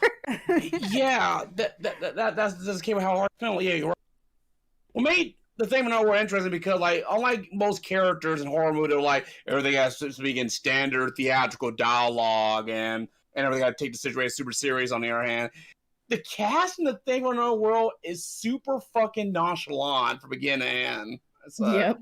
Yeah, right. And I love it. Plus, Emma said that this was the point where film dialogue started to become more naturalistic sound instead of just like saying theatrically or just like wait for the actor to finish their lines or say their line. Now everybody's like talking a little more naturally. Somebody like talking over each other's line like a real life conversation would be and such. And yeah, so Howard Hawks started all that. And so because obviously Howard Hawks want to reflect real life way people talk. People don't like they say a line, then the person say their line and just pays away for the other one. No. Sometimes you just cut someone off in the middle of a sentence type of deal. It's real life. Yeah. Type of deal. I think we try to do that with our audio mixing too, with the dialogue. Oh yeah, that want to do whenever I Vector, I always purposely overlap the line a little bit, try and create the illusion that someone is stepping on each other's line like a real conversation instead of just feeling like a standard theatrical setup of an old radio show type of deal. Okay, back to His Girl Friday. So Howard Hawks, because he's known for his spontaneous ad-libbing all of his movies, many cast crew didn't notice when she's ad-libbing or not. Hell, because they didn't know that some advertisement guy tweaked the original script on everybody, that she thought like, oh, all of her line will be ad-lib, they're gray and such. But Cary Grant knew Rosalind was fucking sneaky. He knew she was up to something. Such. And you leaned down me and her every morning with, so what you got for me today, Rosalind? So he knew her better sounding line were made fat by advertisement guys. So yeah. God. That's so great. Oh yeah, indeed. This is where I started shading.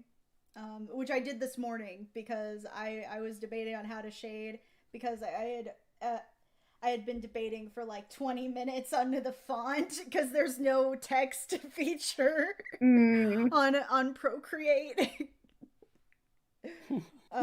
Womp womp. Yeah, no. I should have checked that beforehand, but when it came to this, I I just didn't know what else I could do with it. I had been inspired by some of the actual whatchamacallit, the some of the actual posters and the DVD covers.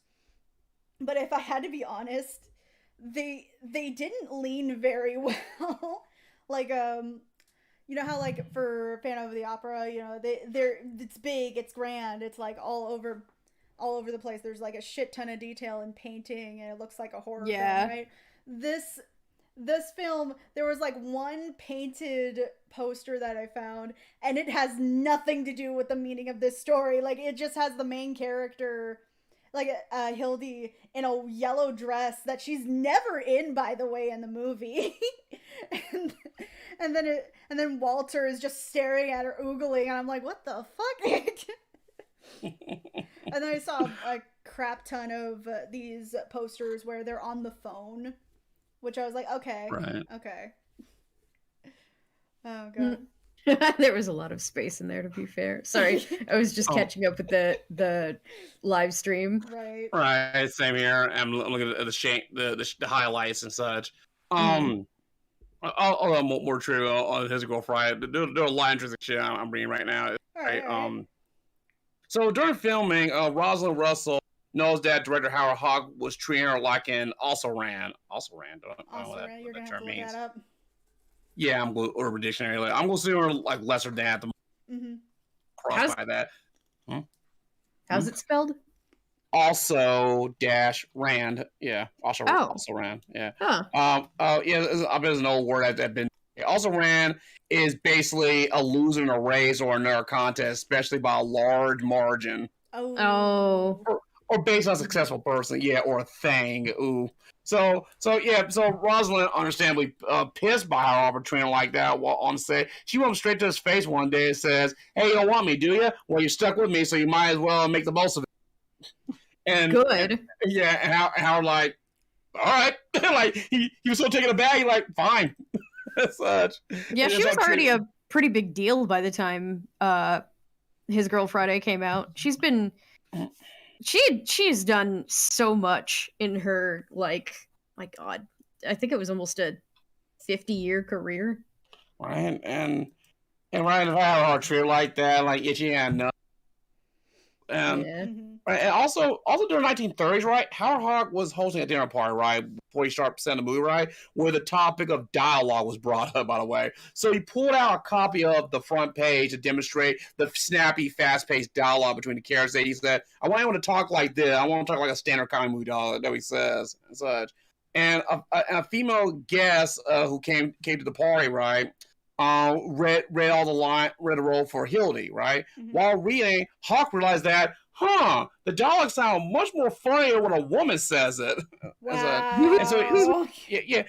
Apparently, the original book, apparently, one of the characters was a guy sitting in our dudes reading the part. He just asked like a female guest to read it for him, and he realized that. So these dialogues sound way funny when she says it. You know what? Yeah. So he bought the rights of the film from Howard Hughes, and then like and then hired like and did a dry the gender change of one of the main characters. So yeah. So Rosalind's character in the movie was supposed to be a man in the book it was based on. That's interesting. I did not know that. Yeah. And having that change really does help with the overall like comedy and the story as well, honestly. Yeah. I think what makes it, funnier, like, or at least in my opinion, what makes it like over the top is that typically when, a like female reporter has that kind of like a newspaper patter, it ends up coming out as like very like brassy. So, you just get that like strong arm New York, don't take no shit kind of woman like out of it, even if that's not what the dialogue is necessarily like leaning toward. Right. Yeah, so nobody can explain why when he said like, okay, a line of minute for a male character, it sounds way funnier when she says the type of deal. In Howard Hawks' logic, I'm assuming, right? All right. Glasses Man is also going to depart from us. Oh, okay. Right, the time zone. Yeah. Oh, all right. Nice. Well, take care. Yeah, it was great to see you. TTFN, Glasses Man, title for now. Let's see. I really can't wait to get Dr. Flame out for the public. Mm-hmm. Because, like, all the pieces are there. We're there. We're almost there. Yeah. Oh, God. You just have to glue everything together. Right. All right. Well, also, apparently the film was like 8 days off schedule. Apparently. Really? Oh. Whoops. Yeah. Apparently, because of the film's rapid-faced dialogue and economies of ad-libbing, the editor at the time making the movie had trouble maintaining continuity because there's so much ad-libbing and dialogue. Trying like, I gotta make sure everything flowed right, so when we out sync. Oh So, yeah, I can see that. Yeah, so imagine the editing at the time, like, So, yeah, go through all that. So, I like, you know what? I cannot blame them. I could definitely see that being an issue, yeah. All right, so the editors, I must be so pissed at Hawk for, like, how dare you to the actor to just go off script so many times. So, yeah. Anyway. We should probably jump on to your piece, though, Maurice. All right, sure, no problem. Oh, that's weird. It did cut off. Weirdly, like, because I blended all of these little bits and pieces. Okay. All right, yeah, so, like, I guess it's just the screen, maybe. I think it turned out really well, though. Like, it's a very dynamic, like, full of action kind of piece, and right. it definitely, like, gets at the spirit of the movie. Yeah, just being tangled in these cords and absolutely hating, but also simultaneously loving each other somehow. Yep. I think it's I like it. I like the idea. I feel like if I were to do this again, I'd probably try to either do it differently or try to be more dynamic with it and not go so closely to the posters. Oh, all right. All right. One for a trivia from his girl Friday. Saying the shoot was. All right. Apparently, one scene required Cary Grant to just push Roz onto a couch, right? Mm-hmm. And such. He did the first few takes of it, and Howard Hawks asked the actor to try shoving her harder. When Grant protested that hey Hawks, I don't want to kill her, Hawks responded, "Try killing her." God. Fucking Hollywood mindset. Oh, it's great. It's so great. Oh my god. Oh, Yeah. All right. Next up was my choice for Maurice. 10 things I hate about Sorry, I get my Shakespeare mixed up. I love it. 10 things I hate about shrews. Mostly because we're probably going to get copyrighted to hell, but You'll see what he means by that. Oh. This is the only you were extra as hell because me and Brie were just like, yeah, just do the just do the speed draw and you're fine. And you were just like, nah, I'm gonna put. Oh, you got production value. Oh, you got a production value. Oh my god. That's so great. Oh my god. Like, I'm playing Bare Naked Ladies on it too as well. And so I think when we get to the Japanese song, you bring the volume back up, yeah, because I don't copyright claim too many J-pop songs, right. So yeah. Or extremely obscure movie songs, so yeah. Right. Do you want to talk about 10 things I hate about you? It was a thing experience. So yeah, jeez. But like, I don't know, like when I first saw the movie with Crown, I kind of tuned out most of the movie. Honestly, to be honest, I tell the movie like, I don't know, I wasn't the biggest Shakespeare enthusiast, right, and such. But yeah, some Shakespeare story I do stick out with me. I blame hearing way too many variations of Romeo and Juliet for me to give somewhat of a shit about Romeo and Juliet. Jesus, thanks, school teachers. But like I remember I eventually, like, you know, I had nothing better to do that morning, so I've been watching a bunch of YouTube videos discussing about Tame of the Shrew, right, and such. So I saw that, like, holy shit, this is so interesting. Why did I tune out of this movie? So yeah, and that's how I found out how super fucked that movie was. I'm like, Jesus Christ, like I'm saying, like, the father in the original story is selling his daughters like cattle. Like, Yeah. ladies and gentlemen, who wants some of this? $5,000. I hear $10,000. No. You the black part of me saying like, "There's some slave shit. What the fuck?" So, yeah. Yeah. I was so bothered by that.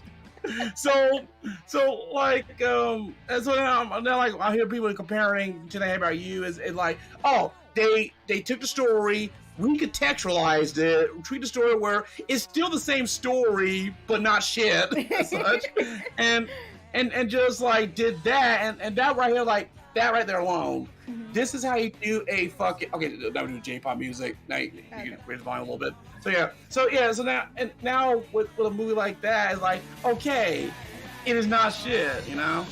Right. And so like this is how you do a goddamn adaptation. You can't just make it exact. Like, hey, see this book you like? Here's that, but with prettier. And like, no, that's not how adaptation fucking works. You just take the main core of the story, recontextualize it, and just do it in a way that works in that medium or work in this time of for the times, you know. Right. Yeah. I remember when I first, like this, it is my favorite adaptation of a Shakespeare play. It is not my favorite Shakespeare play though, because like the Taming of the Shrew is so hotly debated. You had so much production value. Thanks for being extra. Yeah. Oh my god. Yeah, the speed draw. Yeah. Why I have my speed draw? Doing it like how you guys did, right? You know, the footage and so. And one day I just got bored and just slapped music just make the process go through. It was an hour of food I was fucking with, so I just slap it aim music that keeps my attention, and boom, here we are. Nice. Yeah, I had like oh my god, it ended up being like 30 seconds of time lapse or something. So like same mine. Yeah. But yeah, like I would agree that Taming of the Shrew is very hotly debated, and like I was telling Maurice, there are like two schools of thought when it comes to, you know, Shakespeare as an author. And there's, you know, the idea that like he was actually, you know, pretty progressive for the time in which he was living and used a lot of, you know, unflattering tropes in you know, recontextualized ways, which is the camp that I typically belong to. And then there are the people who like read a lot of that sort of thing as like face value. Like if there isn't like drastic changes, then it's not really progress. Is seemingly the mentality that, you know, they kind of follow through on. So like I see the ending of Taming of the Shrew where Kate is like, oh yeah, you know, I just do what my husband tells me do, like as being more of like a wink rather than like a, you know, like an actual submission. Yeah. Because everyone is so fucking surprised by the end of it. And I think that that's just sort of what her wheelhouse looks like. Right. I don't think she really had like a change of heart. Sorry, anyway, yeah. Listen, is the song as being used funky with the copyright part coming out? I don't know yet. We'll see after the stream. Yeah. That's usually how these things work. Yeah, like when I play like 2 Bit Late, I didn't like play the like samples of it right, and I knew darn well that this video would not get through, so I had to play mostly J-pop music. Knowing darn well, usually will really ignore those in comparison. Yeah. With Taming of the Shrew too, like there was a silent film version, I believe, where they did go with the school of thought that it was supposed to be very tongue-in-cheek. Like this, out of all the plays that Shakespeare did, Taming of the Shrew is the one that everybody's like, is it satire? Is it straight? Are we like, and the reason why is because like performing it and reading it are just two separate things. Oh yeah. And I think the reason that I'm sorry, like this is this is kind of what I went to college for, so like I apologize that I have like my soapbox here, but you have your soapbox with your line of degrees. I do. It's English and theater. It's a 1-2 punch. So the reason that I think that, you know, the school of thought that it is tongue-in-cheek is the better way to go is because, you know, I'm familiar with his other works in the same kind of style. And, you know, admittedly, I guess that is kind of cheating. Like, if you're, you know, just looking at this play, like, at face value, then all you have is this play.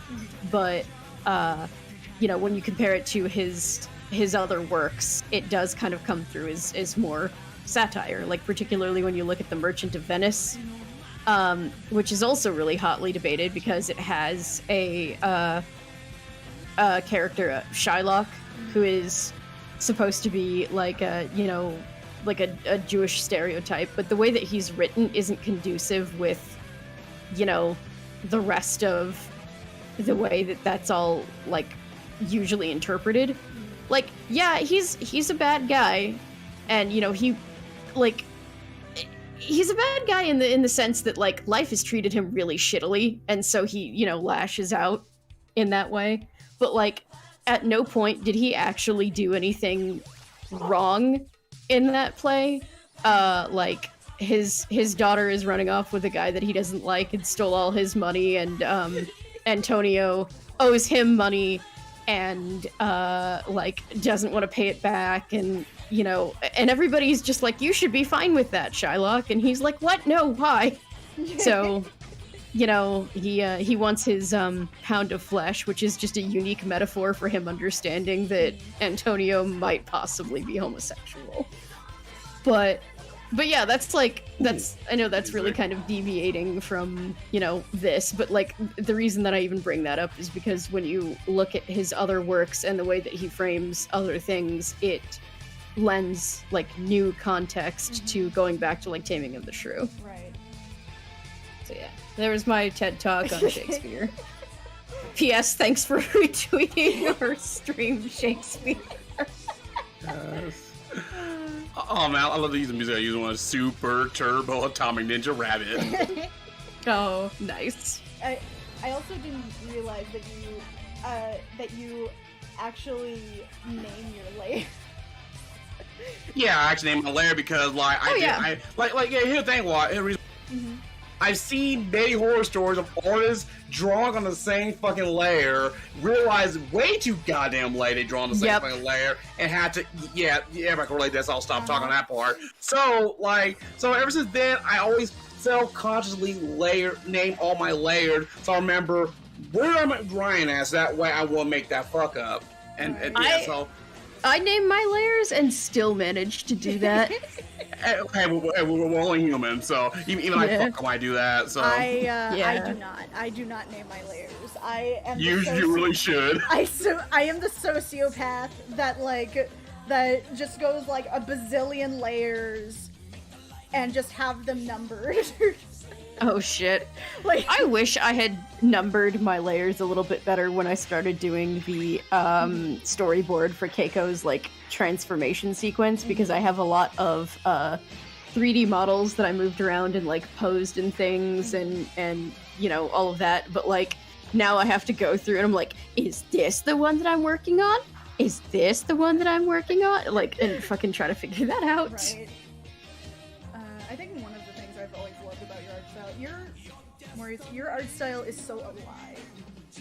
It Really? is. Yeah. It really is. Okay, like define alive. Like, say, even I never really. I just draw it as it is. Like, oh god. First of all, like, maybe your anatomy is not always the best, but I can always feel like that's, oh shit. I keep fucking dropping shit. But the image still feels like it's breathing. Like, yeah, it's so organic. Yeah. Like, actually in this one, your anatomy on the arms is really good, actually. And I think part of it has to do with the fact that a lot of your inspiration is Looney Tunes and stuff. Yeah, well, like my inspiration is classical cartoons, specifically like Looney. Mm-hmm. old school Hanna-Barbera and such. Mm-hmm. The art style that you see in Sonic CD and Sonic Mania, that very simplistic, sharp angular design for Sonic the Hedgehog of around the early 90s. Right. Of course, Akira Toriyama, and especially his early Dragon Ball works and such. Yeah, before it got overly angular and stuff later on with Z. Mm-hmm. And then finally, Ruko Takahashi worked, just her work in general. Mm-hmm. And last but not least, the Snorks. Yeah, I remember you telling me about that. I can see it now that you say something. Yeah, I remember as a kid, I used to watch the Snorks. It's been a while since I last seen it, so I don't remember a damn thing about it. Come along with the Snorks. Sing along with the Snorks. So apparently, Fish version of the Smurfs left an impression on me. It was better than the Smurfs, though. Like, I would argue that the Snorks was better than the Smurfs. Like, neither one of them was particularly great, but I would definitely watch, like, underwater Smurfs before I'd watch, like, mushroom Smurfs. What music's playing right now in the video? In the I still had it muted. Yeah. Oh, neat. But yeah, like it always feels organic. Like it feels like there's still movement happening. I think part of that has to do with the way you do the line. Oh, I played Nuclear Mine. Nice. Oh, I'm sorry. The hatching, the shading, and just how it kind of just like comes in with a twang. I don't know how else to describe it. Like a Genesis twang? It's like a Genesis twang? No. Like that. Sorry, God. Sorry. Oh, I was just gonna say in regards to like your art style, I think what also really helps is that it's got like super thick outlines and is really saturated, so it does give you the like constant Saturday morning cartoon energy. Mm-hmm. Right, and such. Yeah, like I said, I never got like the biggest like confidence about art styles. Mm-hmm. See, like or more like detailed, realistic, stylized art style. I kind of want to go with that and such. But I'm just stuck with this simplistic cartoon art style, and it's I'm just so hard to replicate, though. Yeah, I keep hearing that, right? You're the third, fifth person that bring that up because, like I remember like another artist who I have high praise for, Dr. Deadman, right? Yeah, he points out that like he really loved my art style and such, and mentioned my art style is difficult to replicate. And I'm saying, really? I thought my art style was just too simple, so simple it could be easily replicated or some shit. I don't know. No, it's so simple that it's so simple that you keep wanting to like add more things or do more things, but then it takes it out of your art style. That's the problem that I have with just Hanna-Barbera in general. Like, if you asked me to draw Yogi Bear, I would fuck it up more than the average bear. God damn. God. But like for example, when Dr. Deadman made an example, right, about my art style and saying how deceptively simple it is, he actually drew. We actually did his attempt at drawing Stupid Moose, right? Mm-hmm. Let me find a random sketch. I'm gonna go drop in the Discord chat, so I don't know if we can see that. No, nobody else can see that because I. I know. Yeah. I know. So, yeah, by the way, the sketch, I don't know if Bree can see it too good, but like, this is Dr. Deadman's attempt at emulating my art style of Stupid Moose. It looks so animated. Yeah, it does. It looks very anime, but it's so cute. Right. And like, I'm looking at this and like, okay, he's imitating my style, but everything about it is exactly. Like you said, yeah. It's Astro Boy stupid. Right. So it's weird, like he try to make it simplistic, angular, like I. He try to add his own unique sense of proportions on the character, which is not like his Uncanny Valley. It's like, okay, he's on proportion that works within the logic of a Stupid Moose. And still don't look like mine somewhat. Anyone who, watched the Halloween special, which, like, if you didn't do that after this, but anybody who did, like, saw my attempt at drawing Katie Lyon in the way that, RB draws her, but, like, He did some of the poses, and then I did some of the poses, and it's really obvious who did what. And then, Oh no, good. No, it's fine. Go ahead. No, Okay. I don't got no all me on the ball. I was gonna say, like, I didn't even read. Yeah, I didn't even recognize like what kind of art style I really had. Like, it was so hard for me to describe until Maurice is like, "Oh yeah, it's like classical, you know, Baroque kind of horror paintings and Satoshi Kon," and it was like lights came on. Like, oh shit, you're right. All right. I think another artist who did try and blend my art style was Mr. David Barronart, right, and such. He's like one of Jade Animation's animators. Is his name on it and such? Oh yeah. Okay, so he did for the chat. He did the title card for the How to Write an Audio Drama with Katie and Stupid on the like old time radio. Right, and he's one of my favorite title card, and I for that old like rubber hose animation art style, that Mickey Mouse art style, especially with the eye people. That Pac-Man eye dots. Apparently, fun fact, Yogi Bear was an incredibly complex design. Even H.R. Giger, Sid Mead, and Jack Kirby refused to draw him due to his extremely detailing. Are you taking the piss, or is that for real? No, that's a fact from the chat. Oh no, that's what I mean. Like, Please tell me that's a real fact. If so, and Shoma. Please, sources. I want to see this because there's no way H.R. Giger and Jack fucking Kirby said Yogi Bear was too difficult. No, I can see it. Like, it's so outside of their wheelhouse that like you're drawing him and he just doesn't look right. Okay. I remember at one point I tried to draw in your art style for like an art challenge to myself, and I had to trace Rita Fox or a model of Rita Fox in order to get it right. Yeah, there was a while there where I would like. Oh, I'm sorry. I don't mean to cut you off. I was just gonna say there was a while there where I had to do like the same thing, like when I was first learning to draw like Katie and Stupid, and because some of the title cards that we've had for these streams have been me, and like learning to draw Stupid, and getting like it's particularly the proportions of the antlers because they're not antlerific. They're right. They look like on a simple side. They're like cactuses. Oh yeah. Yeah, okay. Like, fun fact about Stupid's antler when I first designed them when we were younger, right? Stupid's antlers were inspired by classic Godzilla's fins. Oh. Okay. Yes. Yeah. Oh, wow. I saw Godzilla's fin, that way it's shaped like that. So imagine Godzilla's dorsal fin, but less spiky. A lot less spiky. Yeah. Huh. I wish I'd thought of that. That might have saved me some time. But yeah, because I kept wanting to draw them like, more. By the way, Shomu said, "Oh, Yogi Bear thing."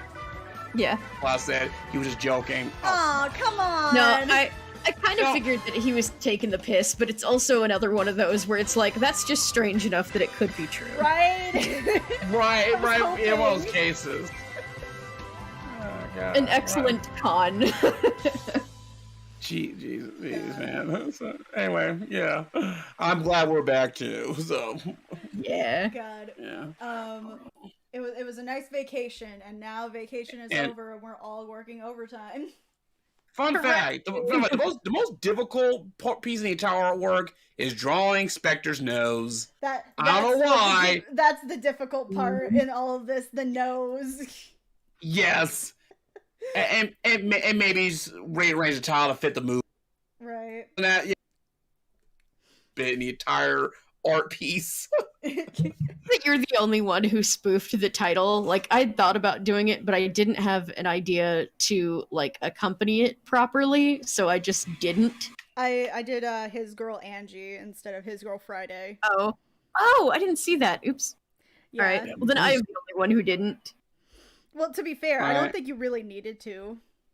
But, No. by the way, the original raw footage, it took me 5 tries to do the nose, and I keep like, all right, nose done. Go back, do the title. No, wait, no, still don't look right. Let me try it again. So yeah. So in the fish speed draw, I just cut it down just 2 tries. That's it. Oh my god. I think that I really like how this came out. And I'm glad that you chose this. I don't know why, but I'm just glad that you chose this one. Cause like Mad Rabbit Inspector. Yeah, like mostly because I just have this mentality of seeing Alice, Mad Rabbit in like that shrew role, but she's just like giving into it in every possible way. Right, she'll be just a bitch to tame. Like, it's either that or like in the reverse, like somehow Spectre has a sibling in this universe. Oh god. Like a twin brother or some shit. Oh no, right? and he acts like the shrew, and everybody makes those statements about her. Damn. I could totally see that, definitely. Yeah, no, it's fucking hilarious. Oh god. I think that it's funny that it took you looking at some Taming of the Shrew videos to finally be interested. Right. I know. I'm weird. So maybe when you look back at the video, like if you look back at the movie, you'll be like, "Huh, some direct quotes are happening here." Also, I'm glad everybody enjoyed this. You want to see the full images? We will post them on Twitter soon. Yeah, we'll post them on Twitter. Put them up on Facebook. Some on Facebook. Some on the DeviantArts. Does anyone still use Facebook? Am I, reaching an audience? I barely use Facebook for ages. You'll probably find it on Instagram too. We tend to have an audience there. So yeah, I think that's it for tonight. And so unless we want to go over like some questions, anybody out there have like some questions, some statements they just want to say, or before we close out the stream, like a little impromptu Q&A for a quick bit. Yeah. We can also, maybe even give you some like highlights of, stuff that we're working on. Yeah, that's true. All right, we got a question coming up from Razor. Too many numbers for me to actually say out loud before it becomes ridiculous. All right, just waiting for the typing. Oh yeah, wait for the questions. Yeah. Yeah. All right. Yeah, bring in any question. The weirder the better. Bring it on. Please be appropriate. Please be YouTube appropriate. I'm going to fall over if it's to be or not to be, because that is the question. By the way, do you put in our link tree in the description, by the by? Not in the description of this video, but I will be sharing it onto the chat itself and edit the thing later. I already put in the link tree. All right, to answer your question, Shoma, here's our link tree. It shows every Twitter account. My personal Twitter account, the business Twitter account. The big difference is that my personal is green, is in the studio's green colors. The business account is in the grayscale colors, and RB After Dark is the not safe work account, so it's the rated purple. So, yeah. It's rated purple. It's rated purple. Hey, if you went to fucking Bible camp, that would be something. Oh my god, it would, wouldn't it? That does sound like a code name. Well, it was the whole girls are red and boys are blue, and we're not to make purple or whatever. That whole. Wait, is that a statement? Yes. Was that wait, that was a statement? Oh, wait. It was. It was a statement. That was an ass pull. I have no idea that was a thing. That was the thing. Oh no, that was the thing. I was being low so random.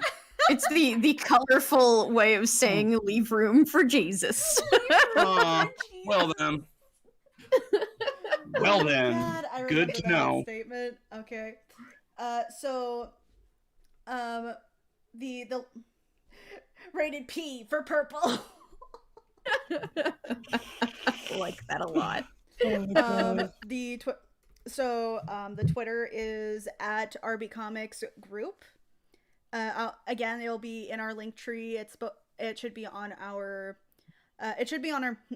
our YouTube page as well as in the chat as soon as possible.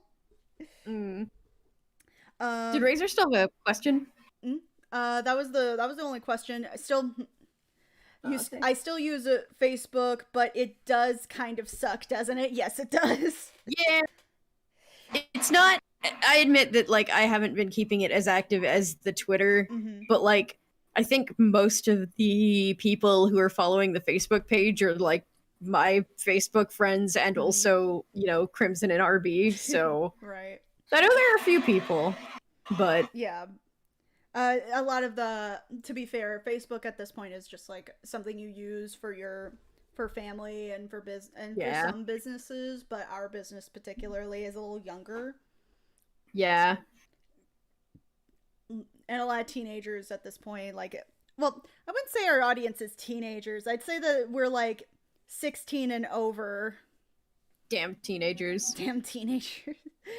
Damn. No, but damn Gen Zs. Oh wait. Yeah, you're like right at the cusp of that. Right, I'm like right there. To the point that nobody knows where to put me. It sounds like yeah.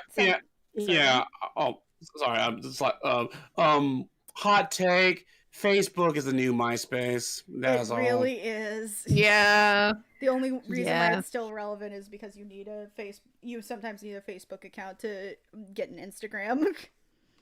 God damn it. God.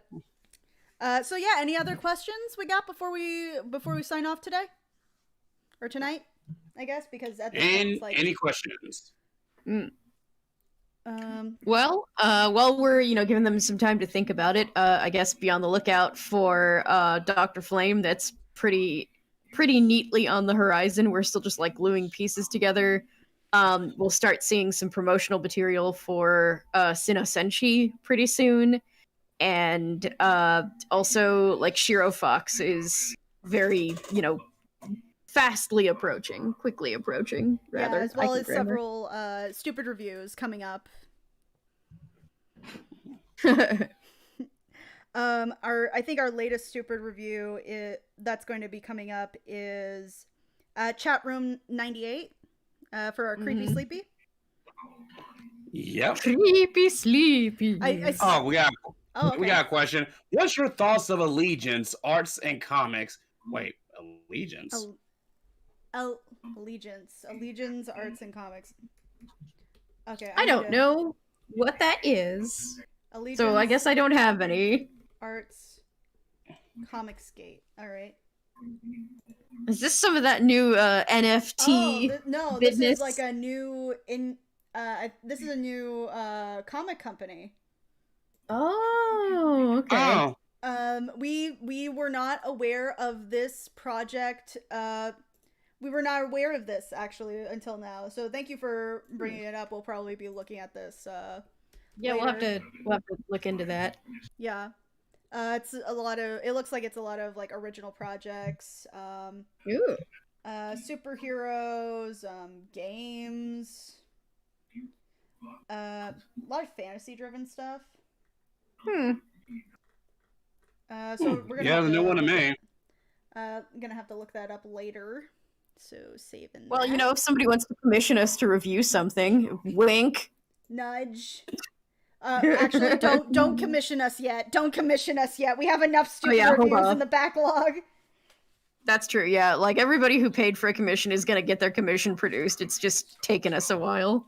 We don't exactly have effort. Congratulations! You came at the end of the show. Here's a free bag of popcorn and soda. Yeah. You're just in time for the credits. you get to see the after credits scene. Yeah. Oh God. Let's hear. Oh, here we go. None from me, but I'm just happy to hear you three again, and can't wait for the next stream or video project. We're hoping to stream the 12th. Yeah, either the 12th or later on. or later this month. We want to do another. We want to do another Valentine's Day themed thing to just like round out the holiday. Right. This very corporate ass holiday. So if you guys have suggestions, please feel free to comment your suggestions. Like, comment, subscribe, all that good stuff. Or tweet them at us. Yeah, tweet suggestions, man. Like, if we can get them done in a timely fashion, we'll do it. Yeah, absolutely. If there's ever like a stream that you guys want to see or like want us to react to something, No. To be fair though, there is what's called Curious Cat where fans could totally ask Q&A questions there. Oh, that's true. Should we open that up maybe sometime this week? Yeah, precise. All right. Yeah. We got another question. You might have I'm gonna say, I assume that means answered this or been asked this before, but what inspired you three to voice act and / or do art? I think we have done that many different streams, but potentially. I never get tired of this question actually because it's kind of funny. All right. Okay, what inspired me to do art is, well, simply put, cartoons and such. Like I said, I grew up watching the three cartoons of my life: The Simpsons, Batman the Animated Series, and Looney Tunes, all being recorded back to back on my dad's VHS tape. Mm-hmm. They obviously left an impression on me, of course, and so I just started drawing just like that and never really stopped. And by the time I reached 9 years old, I started creating my original characters.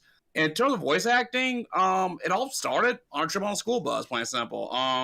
One day, the kids were bored on a bus ride all the way to school, and I just started singing the theme song to Saturday AM Sonic the Hedgehog and such.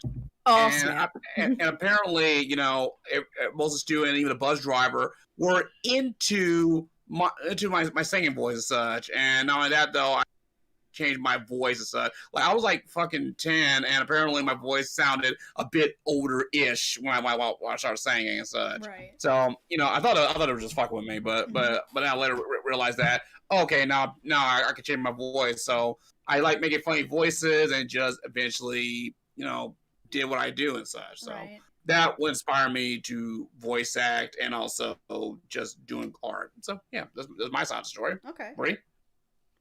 Okay, so as far as drawing was concerned, I had like a couple of adults in my youth like try and help me figure out drawing, because I actually drew comics when I was younger, but like rather than being multiple panels, they were just page to page to page because my vision was bad. Mm-hmm. It still is. So that has been like the underlying, message of this stream is P.S. I'm blind. Anyway, so, I got better at doing that. I, started doing like a lot of, painting and charcoal work, and only very, very recently started doing like digital stuff, which might explain why, my stuff looks the way that it does. And then as far as voice acting goes, I did a lot of like theater and, wanted to get into film and stuff, but I felt like I had a very typecast sort of body. Like I'm just the, the funny friend or like, the comedic relief or whatever, because I'm, like a little bigger and like not conventionally pretty, I guess. So, I just really loved the idea of being able to voice act and be anybody that I wanted to, especially when I looked at, what it took to like work at Disneyland and whatever. And you have to be like fucking 7 foot tall to be a villain there. But if you're a voice actor, you can look like whatever you want to look like. So... God. So yeah, so that's what really like cemented it for me, just to like give up more or less, give up on like physical acting and just focus almost entirely on the voice. Right. Yeah, because like it's amazing how the acting, like you would not believe, like whenever Bree voicing a project, everybody seems to be so in love with her voice. You'd be like just reading the phone book and some weirdo in the comment get horny about it. I'm gonna pat myself in the back for a minute, and there's a not a machinima, a like stop motion thing that somebody did like in 2013 called The Tentacles of Halloween. Right. And they did a commentary about a year later, and one of the creators said that they wanted to have sex with my voice, which I think is the funniest thing I've ever heard. I've never thought it was that attractive, and then everybody was just all over it somehow. Y'all are all Right. beautiful in my eyes. Aw, thank you, Max. Aww. Hey, Yeah, thank you. Thank you. I appreciate it. I appreciate Maxie, my boy. Oh, God. Like, speaking of beautiful, though, this guy, I cannot wait for you guys to see Chatroom 98, because Maximus Effort puts in, you know, max effort. Right, and into everything Yeah. he does. Like, Yes. his name does not lie. He Yeah, throws his right, whole like- self into it. Like this guy is unfreaking believable. Yeah. Let me tell ya. And now Crib's turn. Oh shit! Oh, I yeah. have to go. Mhm. Well, the thing is that mine is really significantly mundane. I remember one of the voice actors, and I were working on a project together. I think, and she was going off going like, "Oh my god, I've always loved being this character, and I've had this dream since I was so little," and then it was just. And going like, "This has been my dream forever," and I'm over here going like, somebody asked. That's literally it. Like, That's it. That's literally And that is why we chose you last for that question, Alyssa. Just saying right now. Of an anticlimax. I remember at one point I had just started. Okay, that's not completely true, right? When I was just beginning college, I was just starting college, and I found out that Josh Scorcher was doing a My Little Pony project, and I wanted to play Luna. And I didn't get Luna, but I did end up being in the project as like an extra voice, because apparently my voice was very flexible, and they needed me for those parts, and I had been debating on it because I didn't have a microphone. I had my phone. I had my phone, and I had like a really good pair of headphones. Those iPhone headphones with the mic tab. Oh, I've thing. been there. I started. Do you guys remember the game Rock Band? Yeah. I started with that microphone that I just stole out of the game and like could use as a USB Oh my mic, God. and it was pretty bad. And then I also had a like early gamer headset type thing that Maurice can attest was pretty terrible. Right. Yeah, I can vouch on that. Yeah. But like honestly, I didn't really care it was bad at the time, because like again, her performance was enough for me, honestly. Mm-hmm. Yeah. I am And the Kirby bug- Comics resident lethal sex bug. Right, and then like, and because I saw so much fucking potential in Bree's performance that I, money out of my own pocket, bought her a better microphone. Yeah. Yeah. That Twice now. Yeah, Twice, actually, yeah. Twice now. Yeah, because like I see, which I've seen her like, hey, your voice need a good microphone to go along with that great voice, Mm-hmm. and my own money for that for her, like that. It doesn't help that, you know, I'm on the Social Security, so, you know, I have like $100 to get me through the month after bills are done. Right. I think that art is a little more interesting than my voice acting, because voice acting was just like one of those times where I legitimately was like, hey, I want to try it. I've been told my Luna impression is pretty good, and so I did it. And then after that, like, people started asking me to do other things, like, hey, could you voice for Applejack in this, or hey, do you want to voice? It was really the My Little Pony community who pushed me forward, and then I just started to branch out into different projects, and that's how Fanfickle got started and whatnot. Sorry, I'm just thinking about your Applejack voice now. What's wrong with my Applejack? Now you're Princess Celestia. I didn't learn anything. I don't know what you're talking about. And then but my art is a little more interesting in that I grew up with parents who basically were like, hey, if you're going to do this one thing, you're doing the whole thing for as much as I paid for it. So like karate, but so like, oh, you want to do karate? You're doing all the lessons. We can't skip out. Do you want to do it anymore? Not really. And my dad thought I was going to be like a bodybuilder because like at 8 years old, I was lifting things like twice my size, like fucking Hercules over here. And then one day my dad just like, he told me this, he looked down and was like, hey, what are you doing? And I looked up at him and going like, I want to be a drawer. And he's just like, you're kind of he wanted to say you're wasting your potential, but he was also like, fuck it, I am putting all my shit and giggles into this. And then suddenly I found like and I think the art that inspired me the most as like a kid was Hanna-Barbera cartoons. Things like Scooby-Doo, Hong Kong Phooey. And it didn't help that I also grew up during that anime boom. Where like, oh yeah, where like you had your Ben 10, Teen Titans.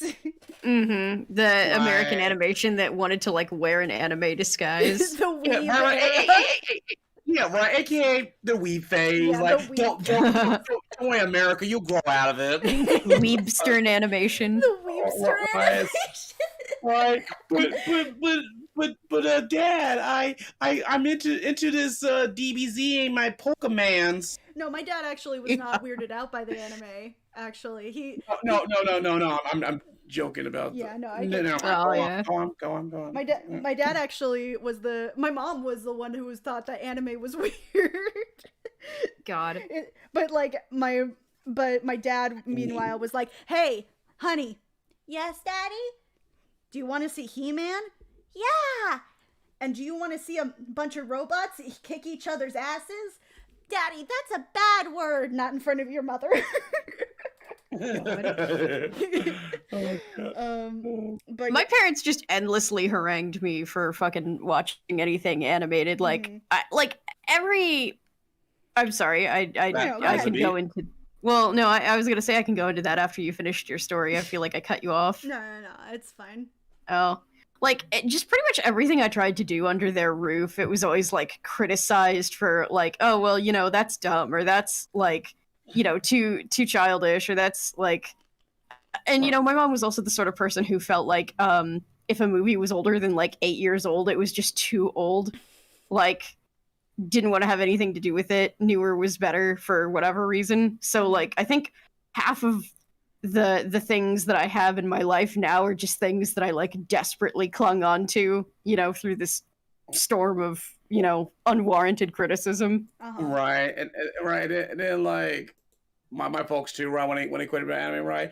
Is that also, you know, what are they about, right? Is that weird double standard they have, right, when it comes to anime? Right? Yeah. What is it like? Oh, why their mouth moving up and down like that? Oh God, I'm until you hear that shit. Or like why do your art style look weird? Oh, so bizarre. And Cuban going like, Father, you watching this cartoon called a Ren and Stimpy, where there's an episode where Stimpy has a child, which is a fart, and this was too much for you. Okay. Like, he took it face value. Ain't Japan did. That's too weird. You sure about that, Father? God. No, my parents didn't watch any of that. They just kind of, like, at least my mom just figured, like, animation is for kids. Mom, that's The Simpsons, or that's Family Guy. Like I said, animation is for kids. Okay. Okay. I mean, like marketed for whole ass adult, but whatever.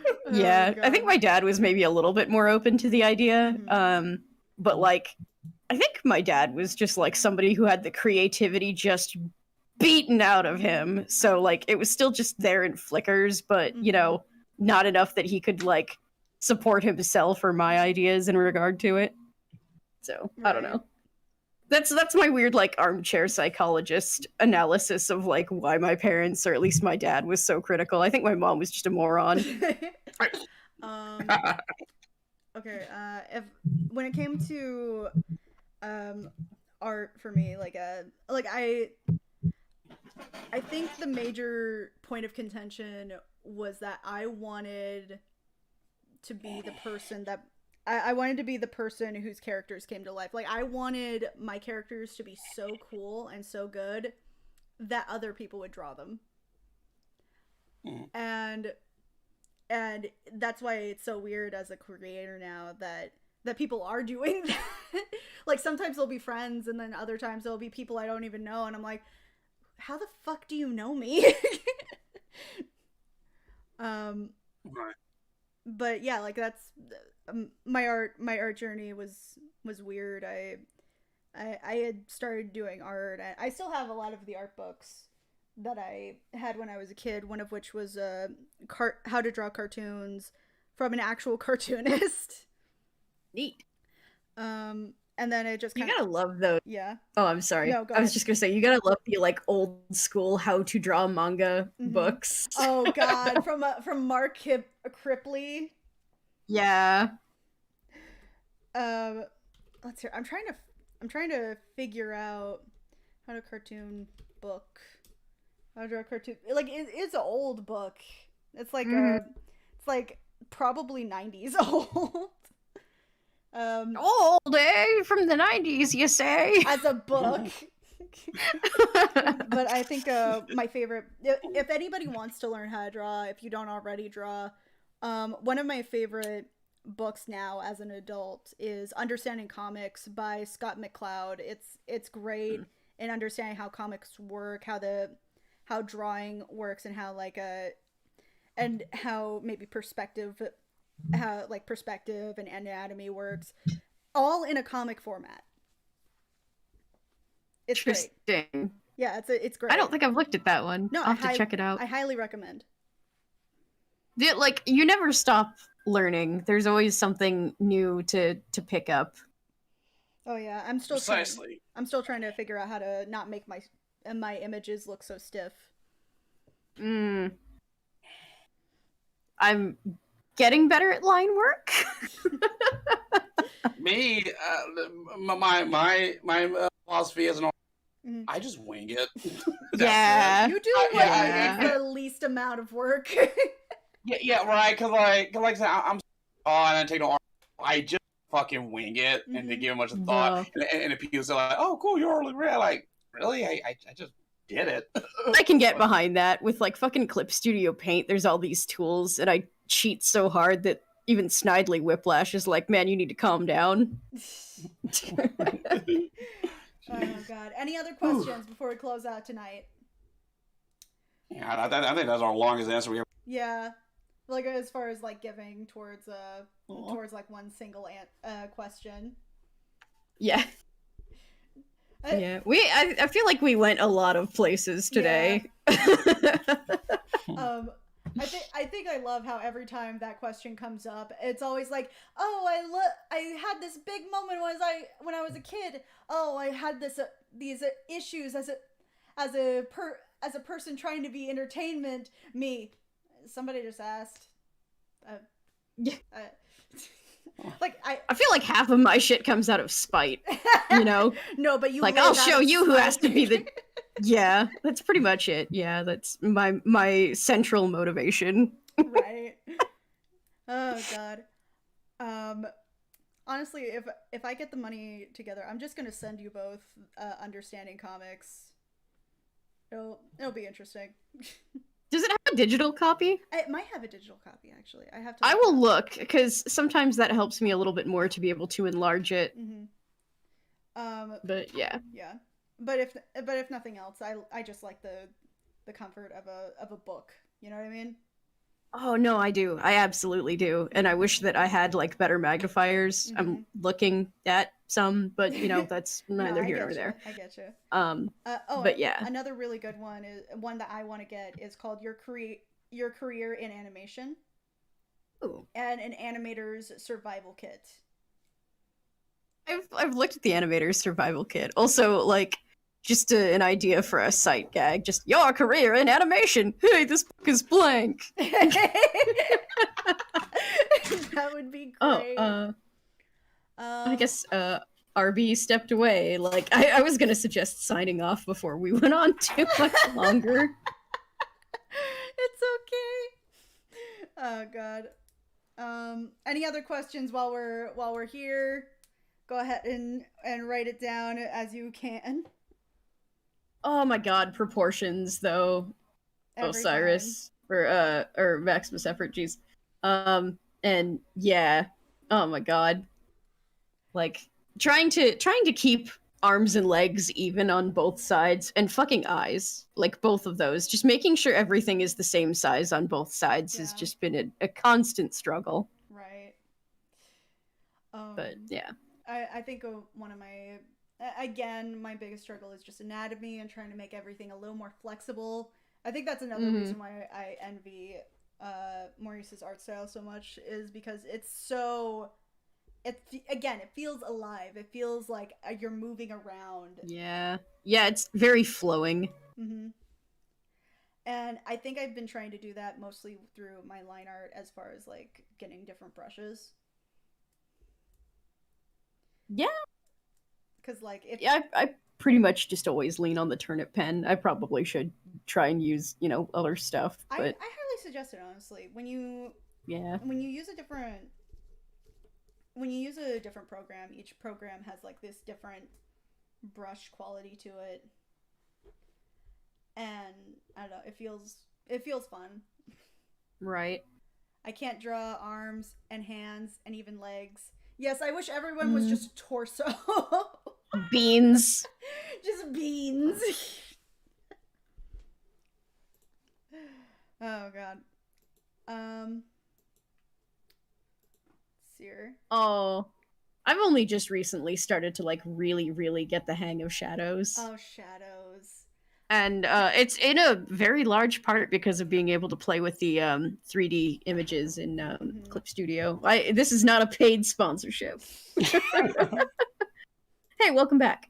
Oh, well, I'm back. Yeah, we were going to sign off at a different. But as soon as you had said you'd be right back.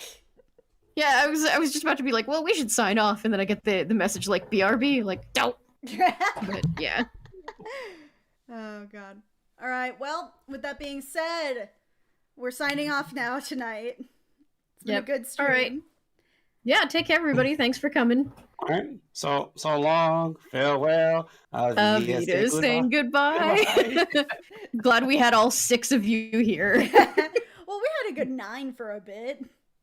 Oh wow, it's almost a new record. No, I think our most has been 23? Like 14. Oh shit, really? We've had that many? Yeah. Tell your friends. Yes, please. Get your friends to come to these. Oh god. I love how you guys were like, Evita saying goodbye, and I'm over here going like, so long, farewell to you, my friends. So long. Totally different directions. You go like so far off. You got full so far. Yep. Damn.